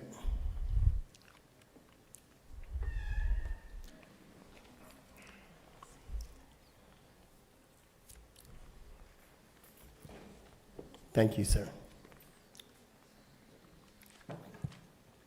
Mr. Mayor, I'm not prepared to announce that date. Okay, well, I don't know what that means, but if you're not prepared, I'll have to accept your unpreparedness. Then November the 11th, we're coming together in our community at Goodmark Park. The Mothers Against Murderers are asking our council people to contribute. They want to honor the veterans, first responders, and victims of crime in our city. As relates to a check to be cut to Mr. Evans, I will not sign any check that's based upon what I interpret as not the truth. The fact is, Mr. Evans was fired with cause. He was not fired without, I don't care what anybody says, I don't care how the documents, how interpreted, I don't care what the motion said, fired with cause, period. That's where I stand. And if it's changed any kind of way other than come back here and that's rescinded, then that's a different story. And I asked for the record for that to be rescinded. I was ignored, as usual, but that's okay. The check won't get signed. I promise you that. I will not sign a check that's not built upon what I perceive as factual information. I want to commend the finance director, Mr. Sherman, for taking the same position.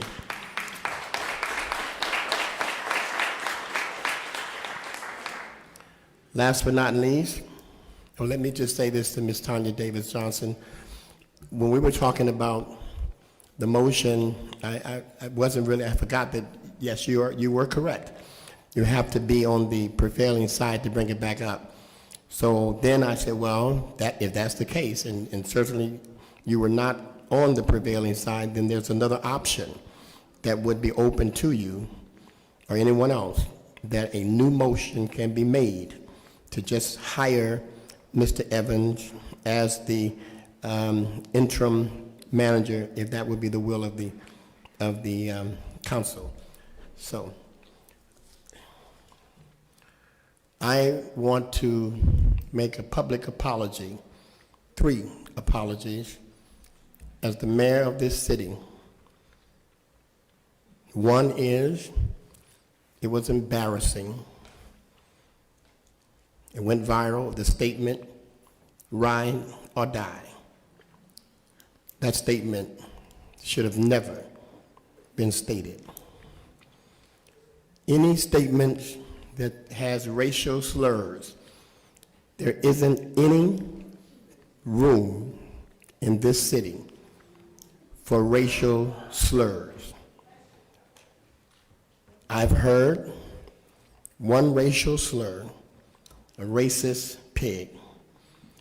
I've received a hate email that called all of us, except Ms. Pardo, the N-word. And it also called Ms. Pardo the N-lover. I apologize for those kinds of statements. Again, there's nothing I would have done. I fought all my life against racism. We're one people, and there's absolutely no reason why anyone should be called out of their name. We owe you an apology. And if you go to the scripture, Jesus said we shouldn't even call our brother a fool. So I'll leave it at that. I would like to ask at this time any police officer if you would come and announce the trunk or treat on Saturday. I think there's going to be a trunk or treat sponsored by the Riviera Beach Finest. Give our police department a hand, if you will. So I apologize for all three. Ride or die, racist pig, and the N-word in such a horrible email that we have received. No place in Riviera Beach for those kinds of racial slurs. And I represent the office of the mayor. Thank you very much. Good evening. Good day, everyone. Officer Moyton with the City of Riviera Beach Police Department, Mayor, council members. I'm a part of the School Resource Officer Unit here at the City of Riviera Beach, and we host a annual trunk or treat event for the children. It's to replace or give the kids an option, a safer option, to get candy, have fun, and just have a good time while they celebrate Halloween. Now, everything is free, the food, the games, and we're inviting everyone out on Saturday at 5 to 8:30 p.m. So come on out with your kids and enjoy yourselves. Thank you. Well, I have a question, one question. I Yes. know a lot of times last year when I participated, they had the haunted house, and because the Chambers is under construction or repair, remodeling, I know that I was in the library getting ready to meet with Ms. Cobb when you were there trying to, trying to find an alternative place, because that is one of the highlights of the trunk or treat. And will we be having that in the library, or are we not doing that anymore? Or have we found another alternative? Right now, that is still up for discussion. The council chambers is out, and that'll be determined by my supervisors. Okay. Because I know the kids did enjoy that part, and, that was the funnest part for them. So Right, that was I would certainly main like to attraction. see, if we have a location where we're still able to provide that, that would be most ideal. Yes. All right? Madam Chair, I Yes. just wanted to add one. Thank you, officer. You're welcome. Thank you. I just want to add, as it relates to the flyer about the fire picnic, I wasn't informed either until 2 or 3 o'clock today. So I didn't know anything about it. You didn't know, and we both were left out. But the young lady that called apologized and said it wasn't intentional, and said that someone should have called, or what they thought someone had called. Last but not least, Chief Williams, your answer was not acceptable to the mayor. And I'll leave it at that. Thank you. Thank you. We have a motion to adjourn. So moved.